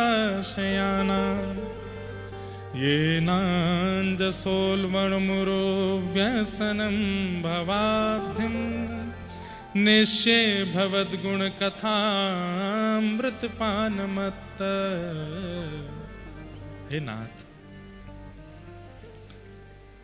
आपकी कथा सुनने में मेरी रति हो जाए। और कैसी रति हो जाए? कैसी रति होता है? बोले जैसे एक व्यसनी की व्यसन के प्रति होती है। ध्यान से सुनिएगा।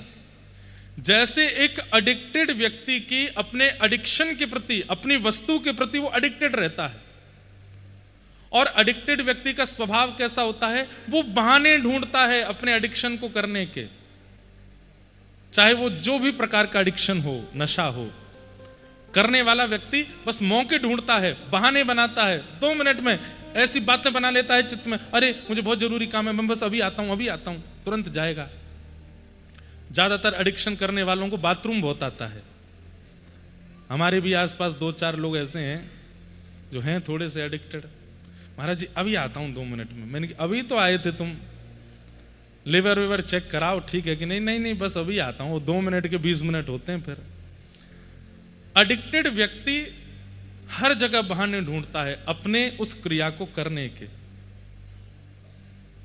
ऐसे ही मैं कैसी भक्ति करूं, मैं कैसी कथा के प्रति रति करूं कि मैं बहाने ढूंढा करूं कथा सुनने के, नित्य बहाने ढूंढा करूं। मुझे भजन करने का बहाना मिल जाए, मुझे कथा सुनने का बहाना मिल जाए, ठाकुर जी की सेवा करने का बहाना। अभी बहाने नहीं बनाने पड़ते हमको। हाँ, बहाने कब बनाता है व्यक्ति? मित्रों के साथ घूमने जाना है, ऊधम मचाने जाना है, कुछ उल्टे सीधे काम करने, तो घर में सब बहाने बनाते हैं। पर कई बालक ऐसे भी हैं, मिलते हैं मुझे, वृंदावन और कथा सुनने के लिए बहाना बना के आते हैं, झूठ बोल के आते हैं। बहुत बड़ा असाइनमेंट है, कॉलेज की तरफ से हमको कहीं जाना है, हम 4 दिन बाद आएंगे, और फिर 4 दिन की कह के कथा में आ जाते हैं, कथा सुनते हैं, और कथा सुन के फिर घर पर जाकर कहते हैं अरे सर तो हमारे बड़े बड़े क्रूर हैं, चिल्लाते रहते हैं हम पे। माता पिता को ये लगता है हाँ हम कोई स्कूल के टूर पे ही गए थे, लेकिन वो गए कहाँ थे? कथा सुनने। अभी नैमिषारण्य में कथा थी, तो नैमिषारण्य की कथा में एक,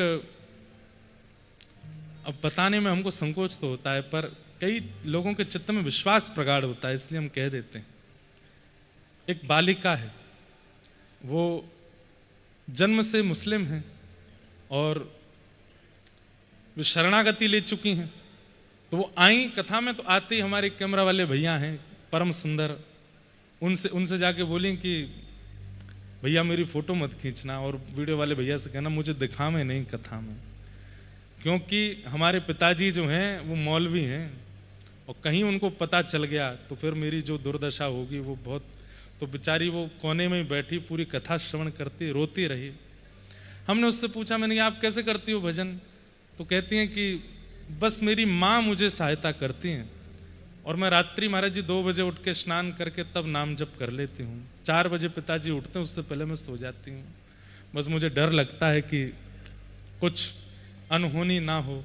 हमने कहा आप रसखान जी का स्मरण कर लिया करो, ताज बेगम का स्मरण किया करो, और सबसे बड़ी बात श्री प्रहलाद जी महाराज का स्मरण कर लिया करो। उनके भी तो माता पिता परिवार विपरीत है, लेकिन फिर भी वो भगवत स्मरण भजन करते हैं, और सब मंगल में होगा। ठाकुर जी सब कृपा करेंगे। तो ऐसे बहाने लगा के भजन में आने वाले जो लोग हैं, वही बात यहां श्री ध्रुव जी महाराज कह रहे हैं कि नाथ मैं केवल पूरे दिन बहाने ही खोजता रहूं आपको भजने के, आपकी कथा सुनने के, मुझे एडिक्शन हो जाए, मुझे लत लग जाए कथा सुनने की। जैसे लत लगने वाला व्यक्ति उस लत के बिना रह नहीं पाता, मैं भी कथा के बिना रह ना पाऊं। मुझे भी आपकी कथा और ये नाम इतना प्रिय लग जाए कि मैं उसके बगैर रह ना पाऊं। अन्य के बिना चल जाए, परिवार के बिना चल जाए, निद्रा के बिना चल जाए, पर आपके बिना मेरे प्राण रुक ना पावे नाथ, ऐसी कृपा मुझ पर करना। ऐसी भक्ति श्री ध्रुव जी महाराज यहां मांगते हैं।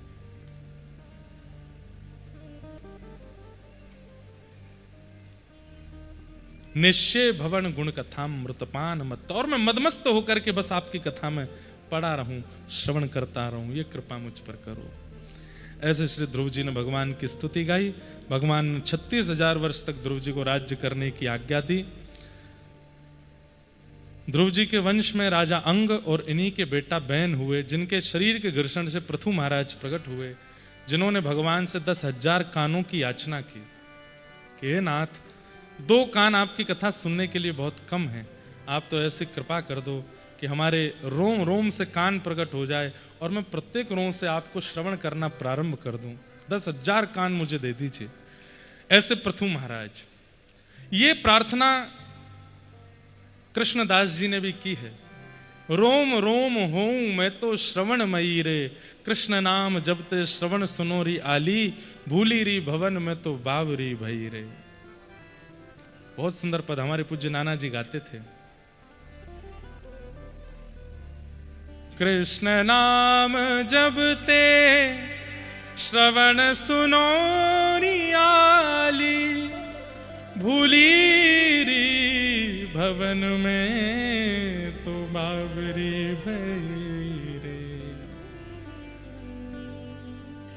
कृष्ण नाम नाना जी सुनाते थे कि कोई गोपी यमुना जल भरने के लिए गई, और जैसे ही यमुना जल भर रही थी अपनी एक सखी को संग लेकर के गई है। बोले क्या? बोले जैसे ही कृष्ण आते दिखे या कोई कृष्ण कृष्ण बोलता दिखे तो तू मुझे सावधान कर देना, मैं भाग जाऊंगी। क्यों?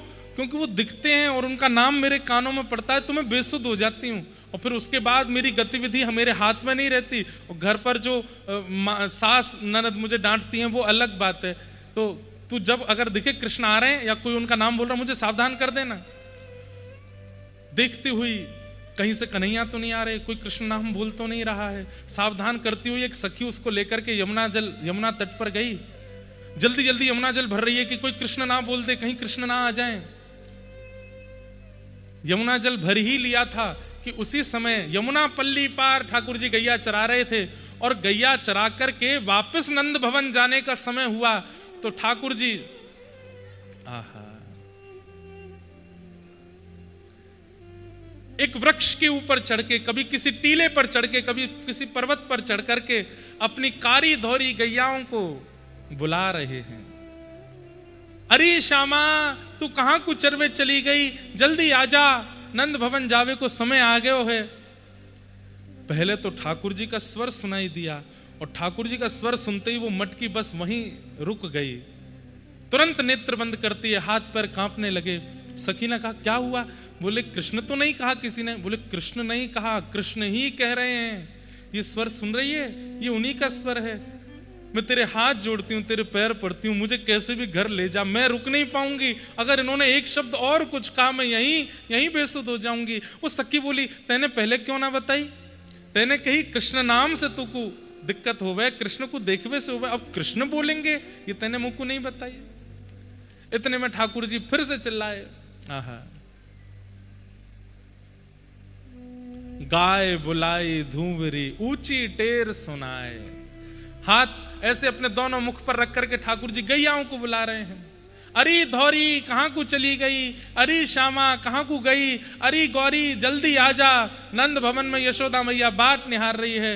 अब वहां तो वो जैसे ही सुनती है, यहां उस सखी की स्थिति विचलित होती चले। इतने में ही मधुमंगल बोल पड़े, अरे कन्हैया तू कहां है? कन्हैया नाम सुनते ही तो बस हाथ से मटकी गिरी, और बेसुध होकर के नेत्रों से अविरल अश्रुधार चल रहे हैं। उस गोपी ने खूब जल का छिड़काव किया, जैसे तैसे होश में आई। पूछने लगी तेरे को होता क्या है कृष्ण नाम सुन के। तब वह गोपी ये पद गाती है,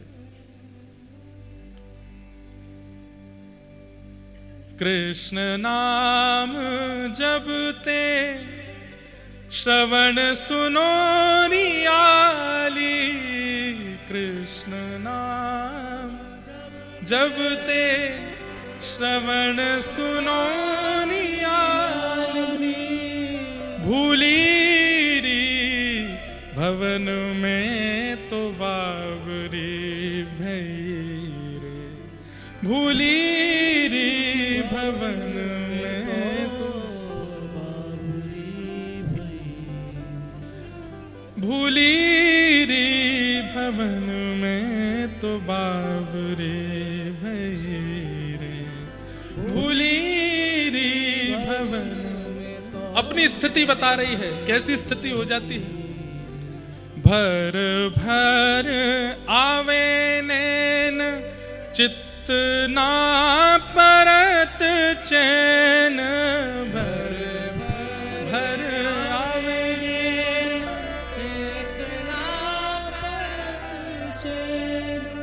मुख हूं न आवे बैन, दशा कछु और है, मुख हूं न आवे बैन।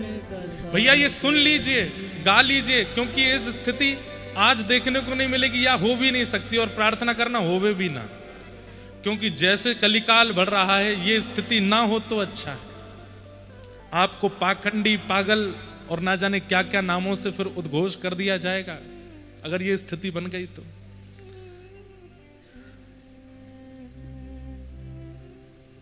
तन की दशा कछु कछु कछु की कछु है गई, तन की दशा कछु की कछु तन की दशा कछ कुई कछु है गई, तन की दशा कछु की कछु है गई, अंग अंग हूँ मैं तो श्रवण मई रे, अंग अंग हूँ मैं तो श्रवण। उस गोपी ने कहा तो को कृष्ण नाम ते इतनी दिक्कत है जावे तो तू कानन में रुई लगा के आए कर, कानन में उंगली डाल के चले कर।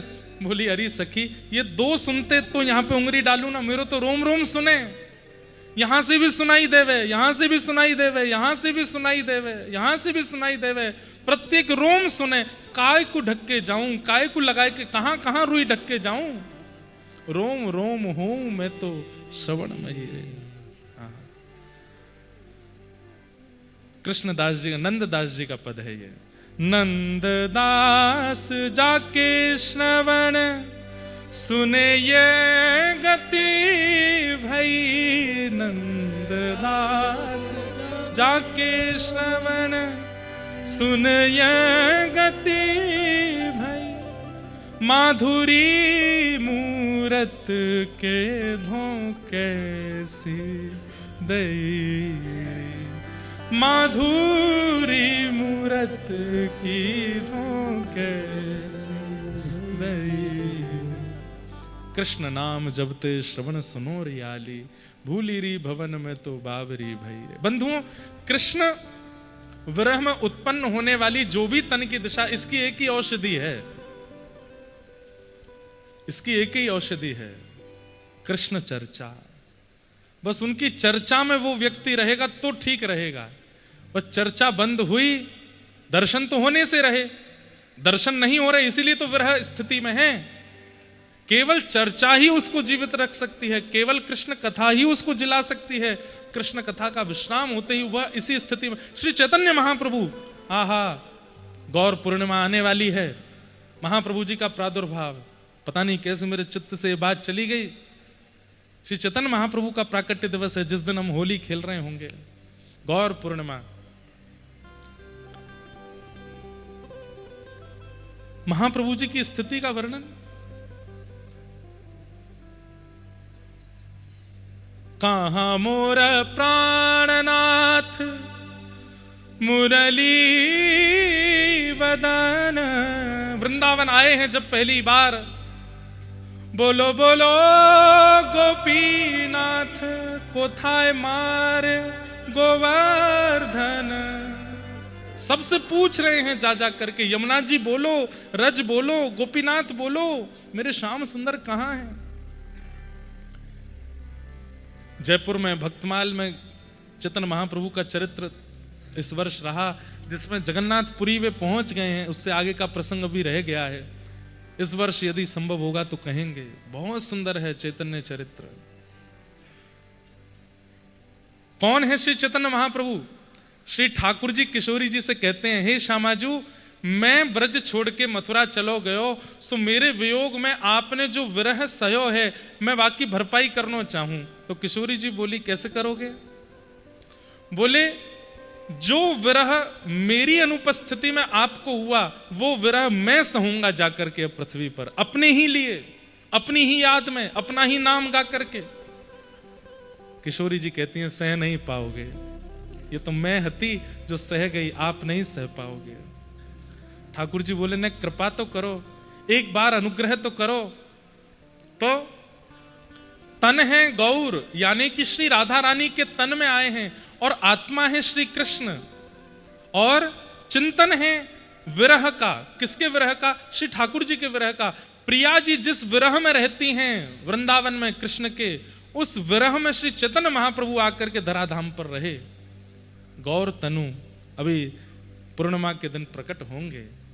यदि अवसर लगेगा कल या परसों में श्री चैतन्य चरित्र के कुछ अंग जरूर कहूंगा, और उस दिन तो महाप्रभु जी का प्रादुर्भाव है, उस दिन वही सुनाएंगे।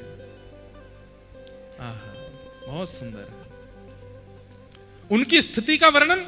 अरे जगन्नाथपुरी की लीला में वर्णन आता है कि श्री चैतन्य महाप्रभु जब कृष्ण विरह तन में होता था तो दौड़ करके जाते थे, खंबे से टकरा गए हैं, पत्थरों से टकरा गए हैं, दीवार में जाकर के टकरा गए। गंभीरा की स्थिति ऐसी कि हर सारी हड्डियों के जो जोड़ होते थे, उन जोड़ों से हड्डियां खिसक जाती थीं।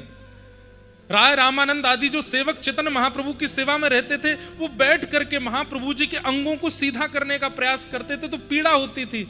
तब कहते थे कि हरिनाम गाओ, हरे नाम गाओ, हरि नाम गाओ। तब हरिनाम गाते तो हरिनाम गाते गाते गाते वह अंग फिर से अपने स्थान पर आ जाते, जोड़ अपने जोड़ पर आ जाते। नहीं तो कहाँ आजानुलंबित जिनकी भुजाएं हैं, ऐसे चैतन्य महाप्रभु कृष्ण विरह में सुकुड़ करके छोटे से हो जाते थे, क्योंकि अंग पर हड्डियां जो स्थान पर थी वो अपना स्थान छोड़ देती थी।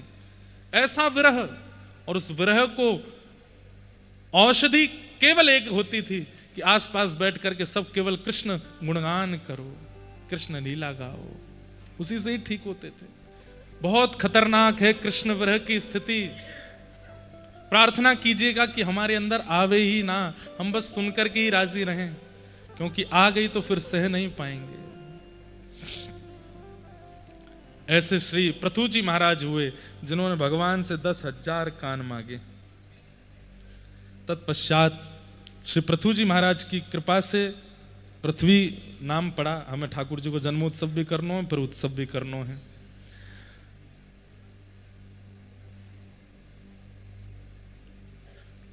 ऋषभदेव भगवान के 100 पुत्र अपने पुत्रों को ज्ञान उपदेश देते। सबसे बड़े पुत्र का नाम भरत, वही अपने तृतीय जन्म में जरभरत बने और रहुगण के साथ उनका संवाद हुआ।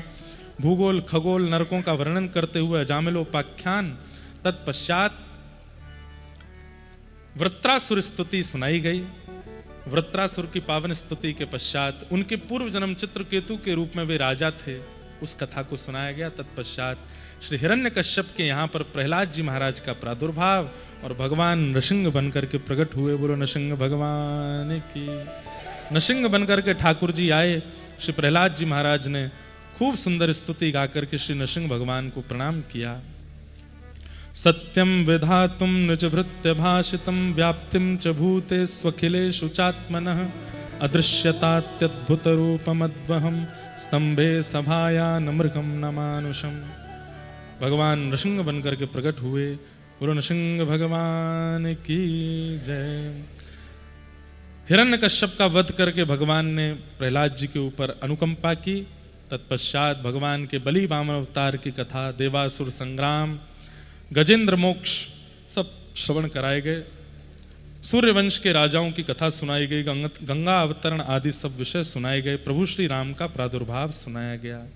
गुरुवर्थे त्यक्त राज्यो व्यचरदनुवनम पद्म पद्भ्याम प्रियायाः पाणिस्पर्शा क्षमाभ्याम व्रजत पथरुजो यो हरिन्द्रानुजाभ्याम वैरूप्या शूर्पणख्या प्रिय विरहरुष रोपितब्रो विजम्भ तस्ताब्दिर्वद्ध सेतु खलतवदहन कौशलेन्द्रोवतान्नः। बोलो राजा रामचंद्र भगवान की।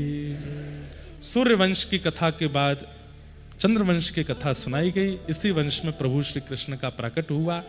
आज कथा क्रम के अनुसार ठाकुर जी का जन्मोत्सव हम कर लेते हैं और फिर अभी ठाकुर जी के लट्ठमार, होली और जलेबी उत्सव होने वाले। हमने तो कई भैया अपने लट्ठ और भाल लेके आई हो, कोई सो लेके आयो नहीं है, लेकिन अब लट्ठान के रूप में कहा पड़ेगा, हाथ ही मार दियो एक दूसरे में। और भाई लोग हाथन कोई ढाल बनाए के बचली हो, यही होएगा और तो कहा ही करेंगे। पहले ठाकुर जी को प्रकट कर लें तो ठाकुर जी के प्राकट्य के भाव से जलेबी उत्सव होएगा और होली के भाव से आज लट्ठमा रह जाएगी। कथितो वंश विस्तारो भवता सोम सूर्ययो राज्ञाम चोभय वंशानाम चरितम परमाद्भुतम। एकाद मैया ने तो कोई ये फोन कियो है, जल्दी लट्ठ लेके आओ महाराज जी मंगवा रहे हैं। आए गए, इतने आए गए, हजारें लट्ठाएं का।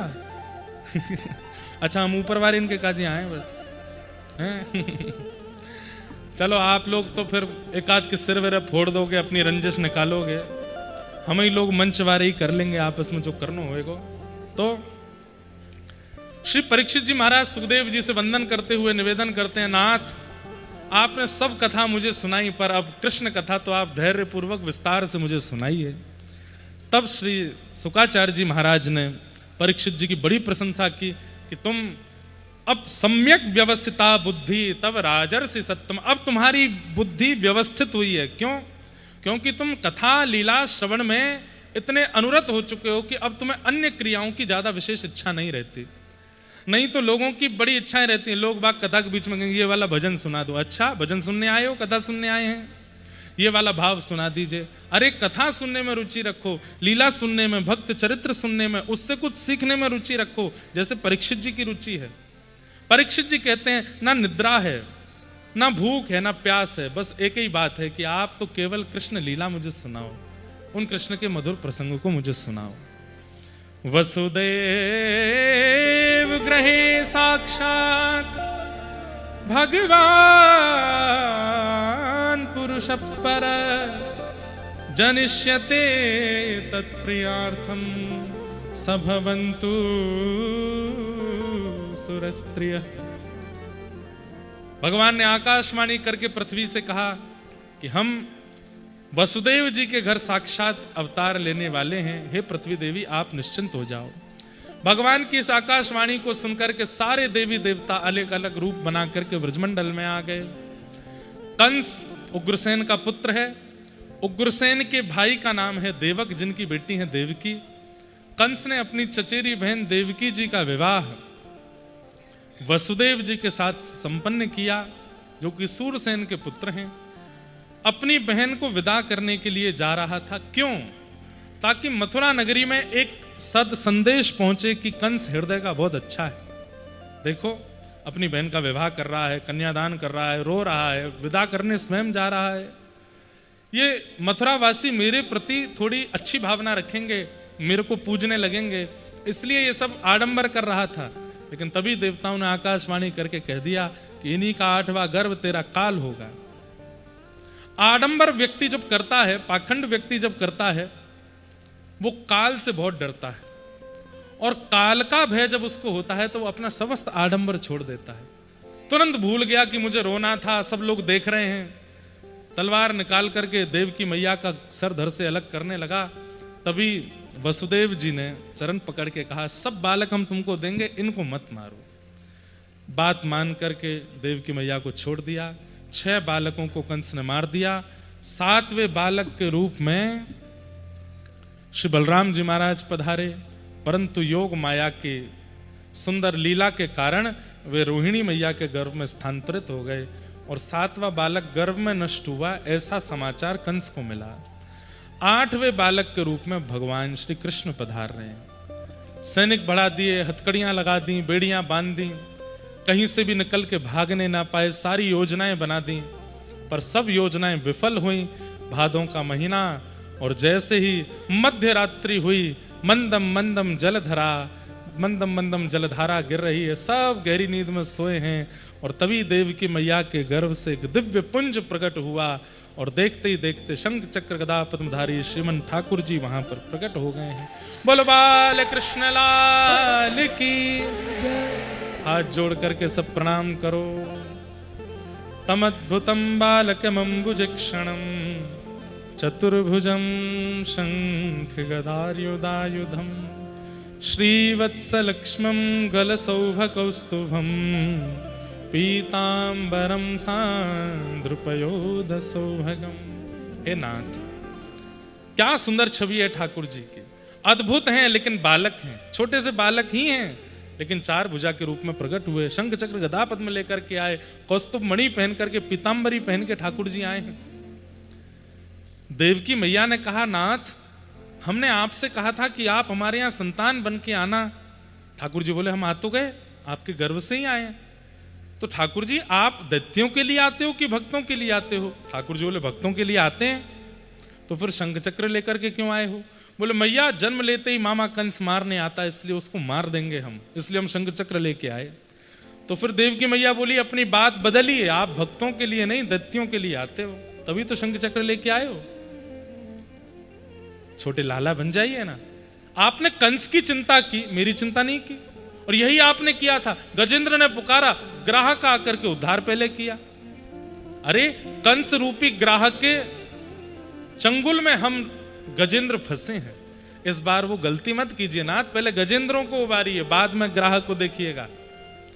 ठाकुर जी बोले, मैया आपकी बात तो सत्य है, लेकिन अब आप चाहती हैं कि मैं बालक बन जाऊं, छोटा लाला बन जाऊं, तो फिर मैं पूर्ण रूपेण बनूंगा।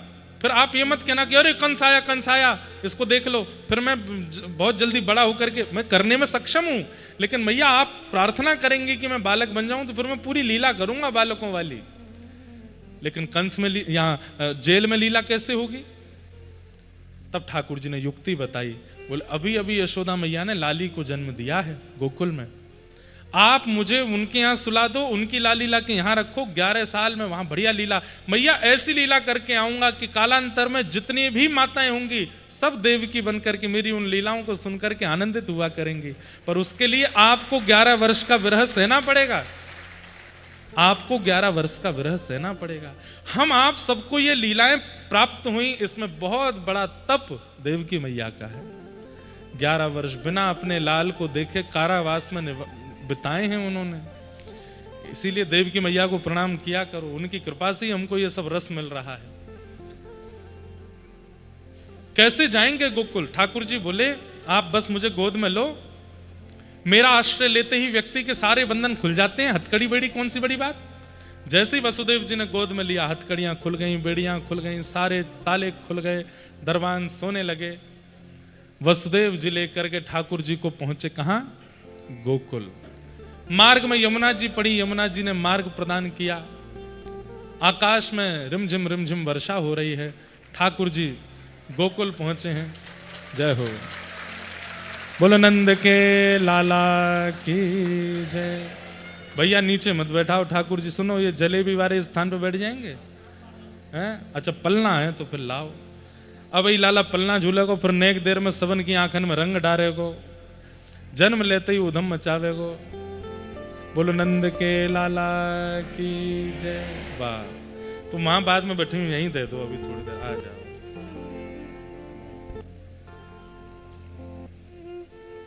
जय।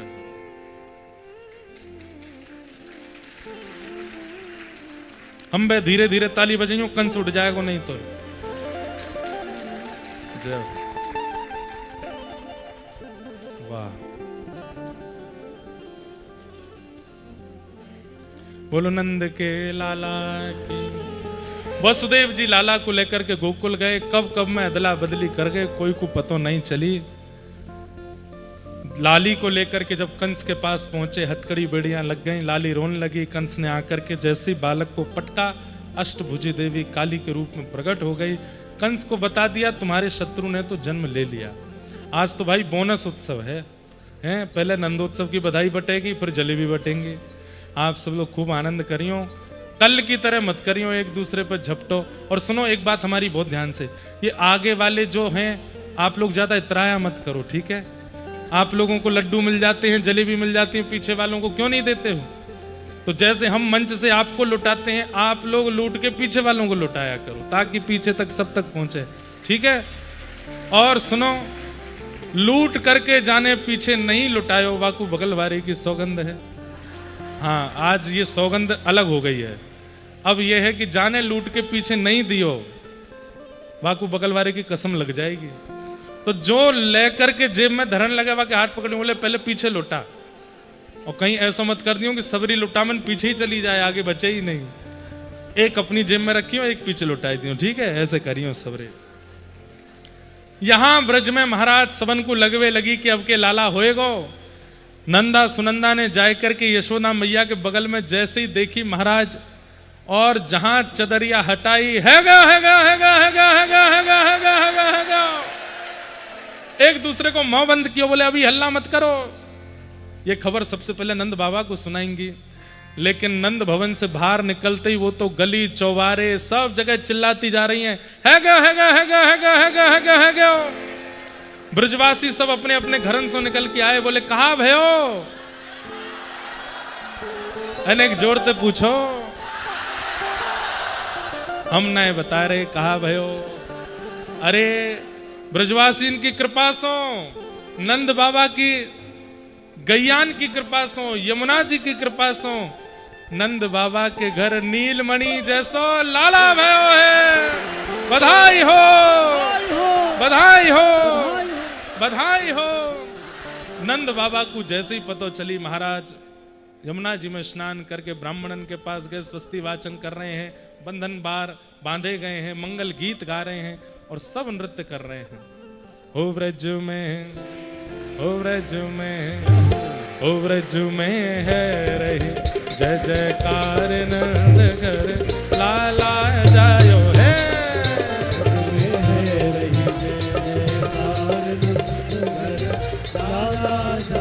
हाँ हाँ ब्रज में है रही जय जयकार नंद घर लाला जायो है।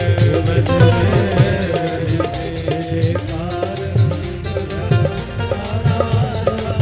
लाला जायो है, नंद रानी ने लाला जायो है। लाला जायो है, नंद रानी ने लाला जायो है।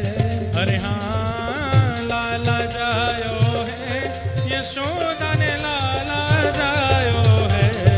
हाँ लाला जायो है, यशोदा ने लाला जायो है। ओ व्रज में, हाँ व्रज में अभी आनंद नहीं आयो है, भुजा उठा करके नेक भाव से कहो, ओ व्रज में, ओ व्रज में, ओ व्रज में है रही जय जयकार नंद घर लाला जायो है।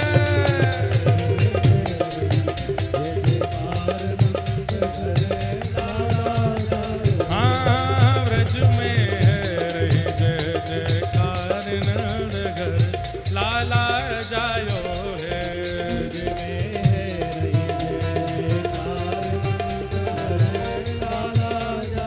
बधाई हो।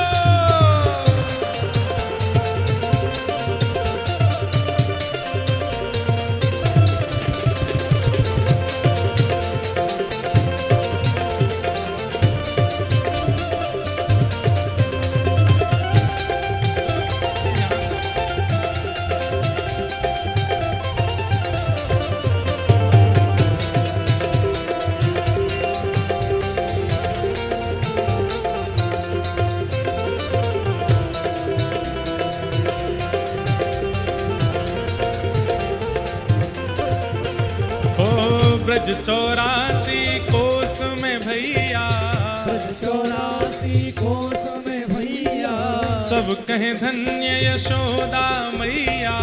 सब कहे धन्य यशोदा हे हे यशोदा मैया, यशोदा हाँ यशोदा मैया। यशोदा मैया, ब्रज 84 कोस में भैया, ब्रज 84 कोस में भैया, सब कहें धन्य यशोदा मैया।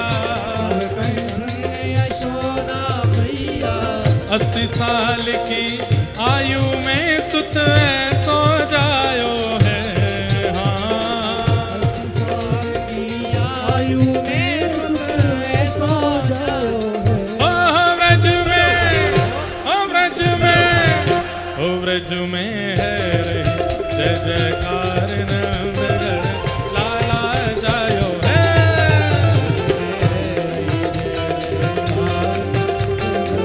लाला जायो है। ब्रज में है रे जय जयकार नंदघर लाला जायो है। ब्रज में है रे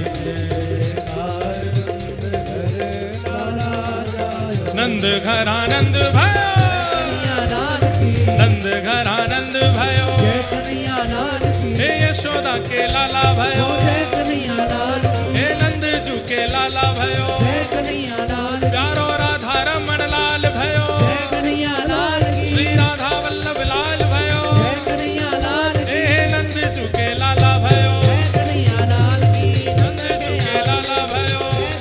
ब्रज में है रही जय जयकार नंदघर लाला जायो है। बोल नंद के लाला की।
साल की आयु में सुत ऐसो जायो है। ओ ब्रज में, ओ ब्रज में, ओ ब्रज में है जयकार नंदघर लाला जायो है।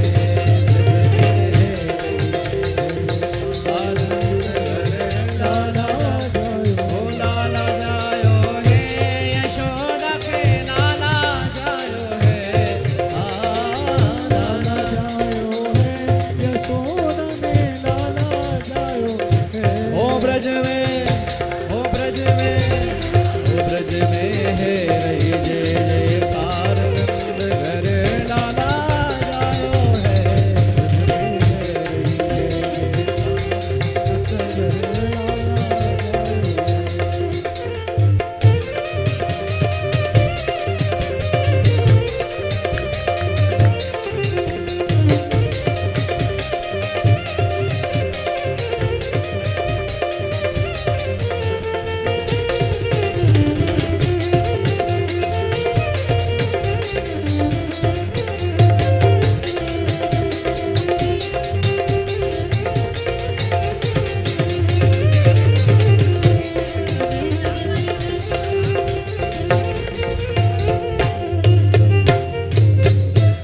के यूथ नंद घर आवे, यूथ नंद घर आवे, यूथ नंद घर आवे, यूथ नंद घर आवे।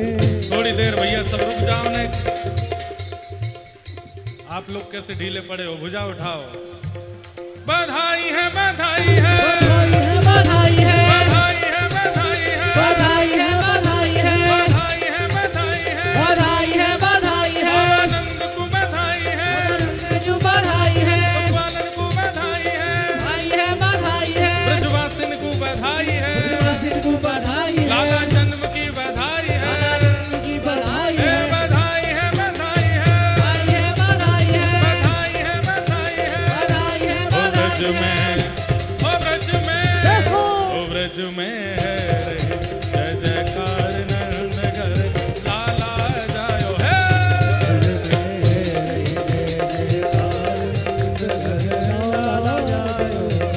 ओ ऐसो ओ ऐसो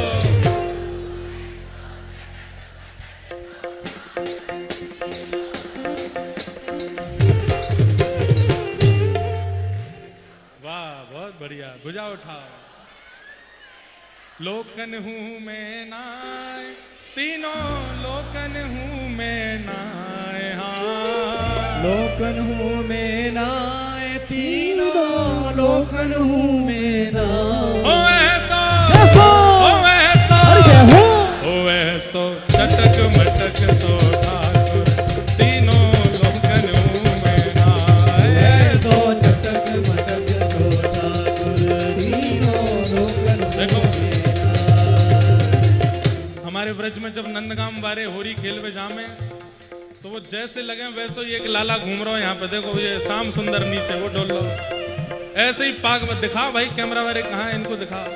लाला ऊपर आजा, सबन को दर्शन ले जाएंगे तेरे। ऐसी पाग बांध के आनो 1 तारीख को सबन ने, सिर पे पाग बांध के, वो पाग खुले नहीं नीचे से, ऐसे जैसे हेलमेट पहने का है।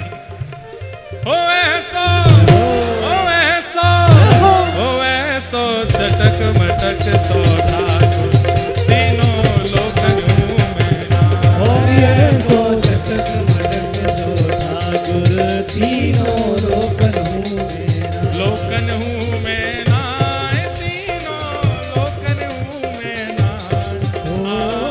लोकन हूँ मैं नाय, तीनों लोकन हूँ मैं नाय। अरे ऐसा देखो।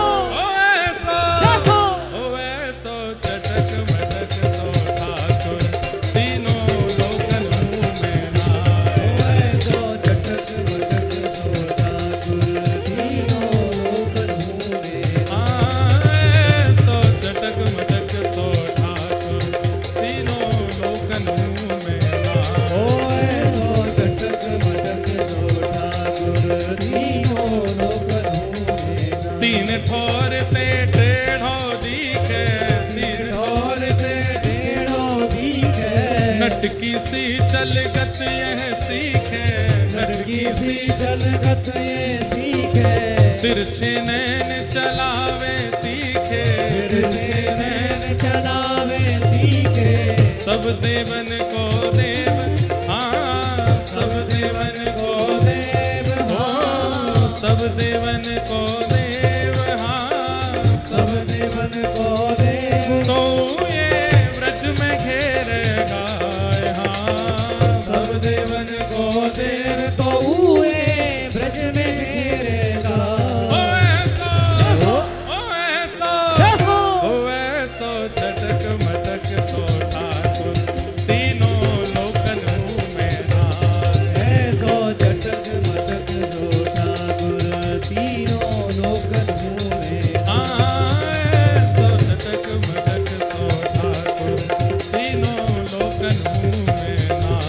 ओ ऐसो चटक मटक सो अब ठाकुर, तीनों लोकन श्री ठाकुर जी के उत्सव की बधाई हो, जन्मोत्सव की बधाई हो, बधाई हो। आप सबको लाला के जन्मोत्सव की बधाई। अब बधाई, अब आप सब लोग बैठ जाओ अपने स्थान पे। ठाकुर जी का वो होली उत्सव आज लठमार और सुंदर जलेबी उत्सव यहाँ होगा। सब लोग अपने स्थान पर बैठे रहेंगे। बस 10-15 मिनट के अंदर 10-15 मिनट के अंदर ठाकुर जी प्यारे गिरधर लाल जी मंच पर अविराजित हो जाएंगे। उसके बाद हम लोग ठाकुर जी का मंगल जन्मोत्सव श्रवण करेंगे। सब लोग बिल्कुल शांति से विराज जाइए, बिल्कुल शांति का परिचय सब लोग देंगे। आज हम सबके मध्य में परम पूजनीय श्री संजीव कृष्ण ठाकुर जी महाराज पधारे हैं और उनकी वाणी का कुछ प्रसाद अभी हम लोग श्रवण करेंगे। तत्पश्चात तब तक लाल जी मंच पर विराजमान हो जाएंगे और फिर महाराज जी भी विराजेंगे। थोड़ी जलेबी उत्सव यहाँ होगा, जलेबी वितरण होगा, जलेबी लुटामन होगा, उसके बाद लठमार होएगी और सब आनंद करेंगे। अब भैया नेक देर, ओ भैया नेक रुक जा। साथ ही श्री कुंभ भारती जी महाराज थानापति 10 नाम जूना अखाड़ा हरिद्वार से पधारे, महाराज जी को प्रणाम। साथ ही मधुकंठ दास बाल व्यास जी आए हैं, उनको भी बहुत बहुत वंदन। सब लोग बैठे रहेंगे और थोड़ी देर में पूज्य महाराज जी अपना भाव श्रवण करा रहे हैं। उसके बाद में हम आप सब लोग ठाकुर जी की मंगल लठमार होली का आनंद करेंगे। जय जय श्री राधे।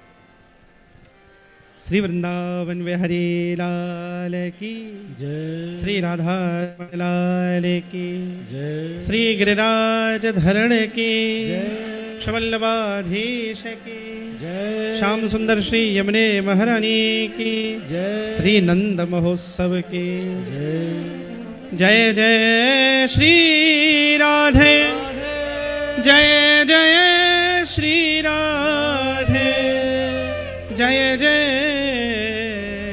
श्री राधे।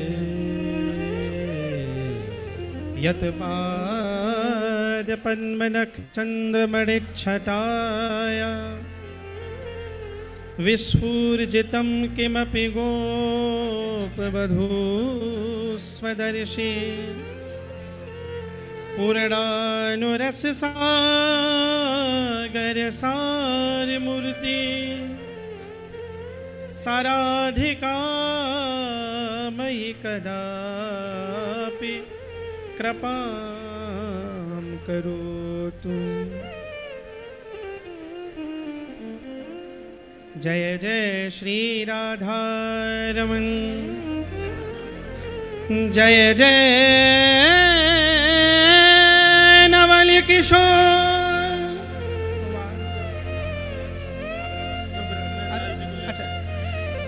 जय गोपी चित्तौर प्रभु,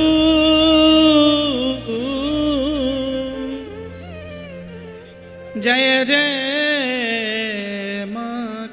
तो 2 मिनट भगवान का नाम लेंगे। जय राधे राधे राधे, जय जय जय श्री राधे, जय राधे राधे राधे, राधे राधे, जय जय जय श्री राधे, जय राधे राधे राधे, जय जय जय श्री राधे, जय राधे राधे राधे, जय जय जय श्री राधे, जय राधे राधे राधे, जय जय जय श्री राधे, जय राधे राधे राधे, जय जय जय श्री राधे, राधे राधे राधे, जय जय जय श्री राधे, जय राधे राधे राधे, जय जय जय श्री राधे, जय राधे राधे राधे, जय जय जय श्री राधे, बरसाने वाली राधे, वृषभान दुलारी राधे, बरसाने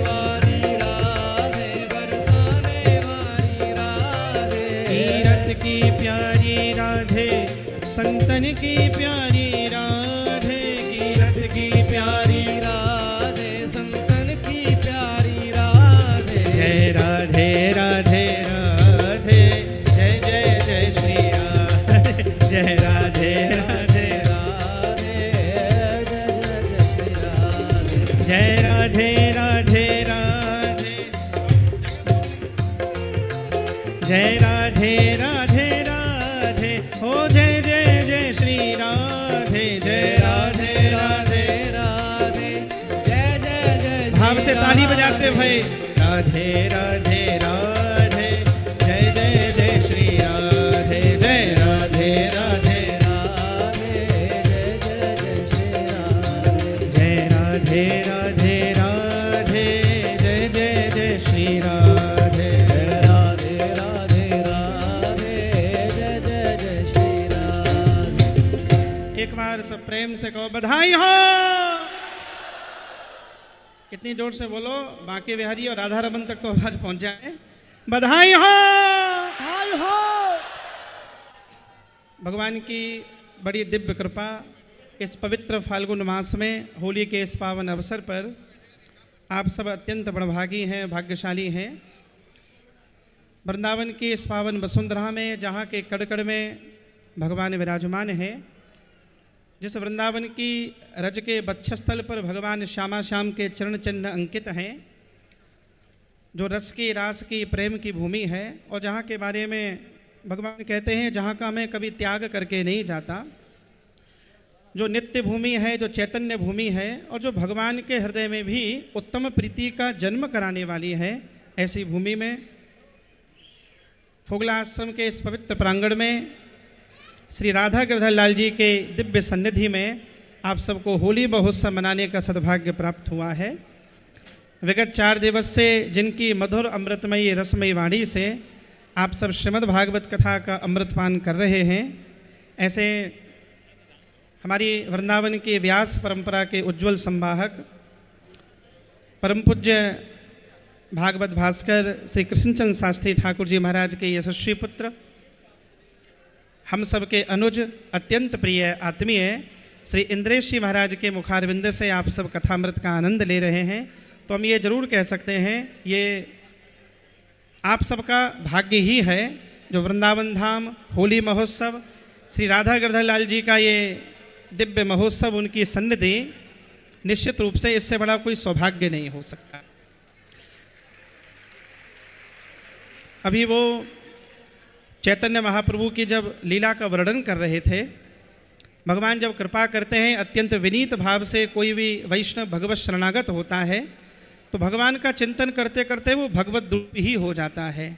उसके देखने में, उठने में, बोलने में, चलने में, उसके व्यवहार में, उसकी शब्द शैली में, उसकी शब्द प्रस्तुति में कहीं ना कहीं भगवदीयता ही उतर आती है। तो जिस भगवत निष्ठा के साथ वो श्रीमद् भागवत का प्रचार प्रसार पूरी दुनिया में कर रहे हैं, और हमें अत्यंत प्रसन्नता ये है, आज लाखों युवाओं को उन्होंने जो भगवान कृष्ण की भक्ति से जोड़ा है, उसके लिए वास्तव में ही वो अभिनंदन के पात्र हैं। दोनों हाथ उठाकर आप सब ताली बजाएं इस बात के लिए। मैं 2 साल की बच्ची को भी नाचते देख रहा हूँ, 15 साल के भी बालक नाच रहे हैं, 20 साल के बालक भी नाच रहे हैं।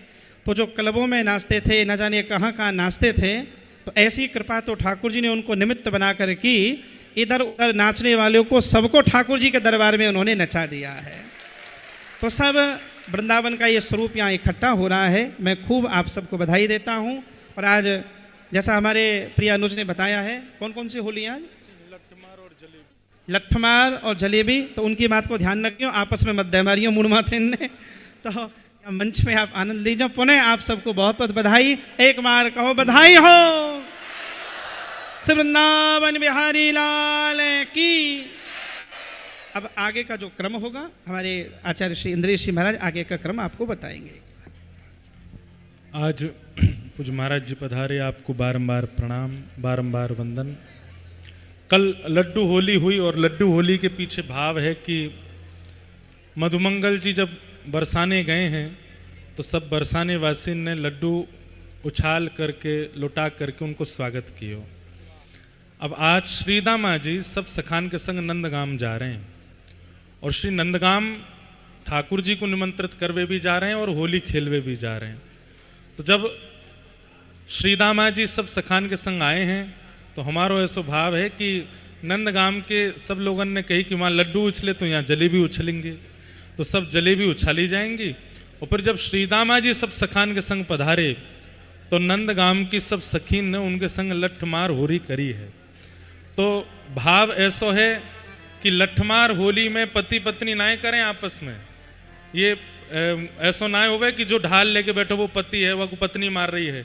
ये तो हमारे सनातन धर्म के बिल्कुल विरुद्ध है, जाए वो पत्नी मार रही है पति है, वो भी सबके सामने। तो ये ऐसो भाव नहीं है, ये भाव तो ऐसो है कि सब ठाकुर जी के सखान की जो बहू हैं, ठाकुर जी के सखान की बहू श्री जी के पक्ष से आए हुए सखान के संग लठमार कर रही हैं। तो वो भाव से ये लठमार होरी को, ठाकुर जी और श्री जी भी आपस में लठमार नहीं खेलें, सखियां ठाकुर जी के संग लठमार कभी कभी कहें, श्री जी लठ नहीं मारती ठाकुर जी में, वहाँ तो अलग भाव है जाएगा। तो कई लोगों को ऐसा लगे कि ये आपस में पति पत्नी इनको हैरो, नहीं, ये एक गांव दूसरे गांव के संग में आपस में ये परस्पर प्रेम भाव से, विनोद भाव से ये लीला करें, इसलिए ये वो भाव है। तो अब लाल जी विराजेंगे, तब तक एक पद और सुन लीजिए आप, और फिर लाल जी के विराजमान के बाद हम लोग जलेबी उत्सव और लठमार होली को आनंद करेंगे। बोल होरी के रसिया की जय। बोलो होरी के रसिया की। अरे मैं कैसे होरी खेलूंगी आ सावरिया के संग, रंग में कैसे होरी खेलूंगी आ सावरिया के संग, रंग में कैसे होरी खेलूंगी आ सावरिया के संग, रंग में कैसे होरी खेलूंगी आ सावरिया के संग, सावरिया के संग सखीरी सावरिया के संग, सावरिया के संग सखीरी सावरिया के संग, ओ सावरिया के संग सखीरी सावरिया के संग, सावरिया के संग सखीरी सावरिया के संग, ओ रंग में अरे जय हो, रंग में कैसे होरी खेलूंगी आ सावरिया के संग, रंग में कैसे होरी खेलूंगी आ सावरिया के रसिया जय हो।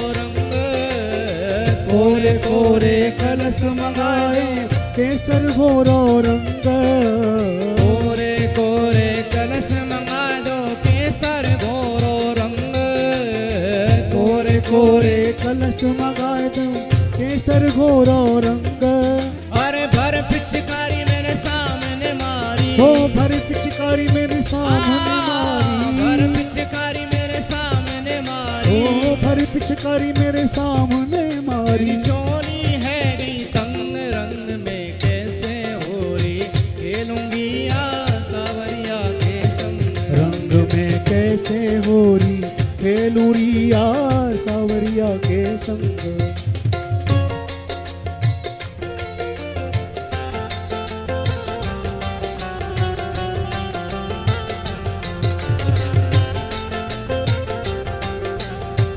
होरी के रसिया की जय हो।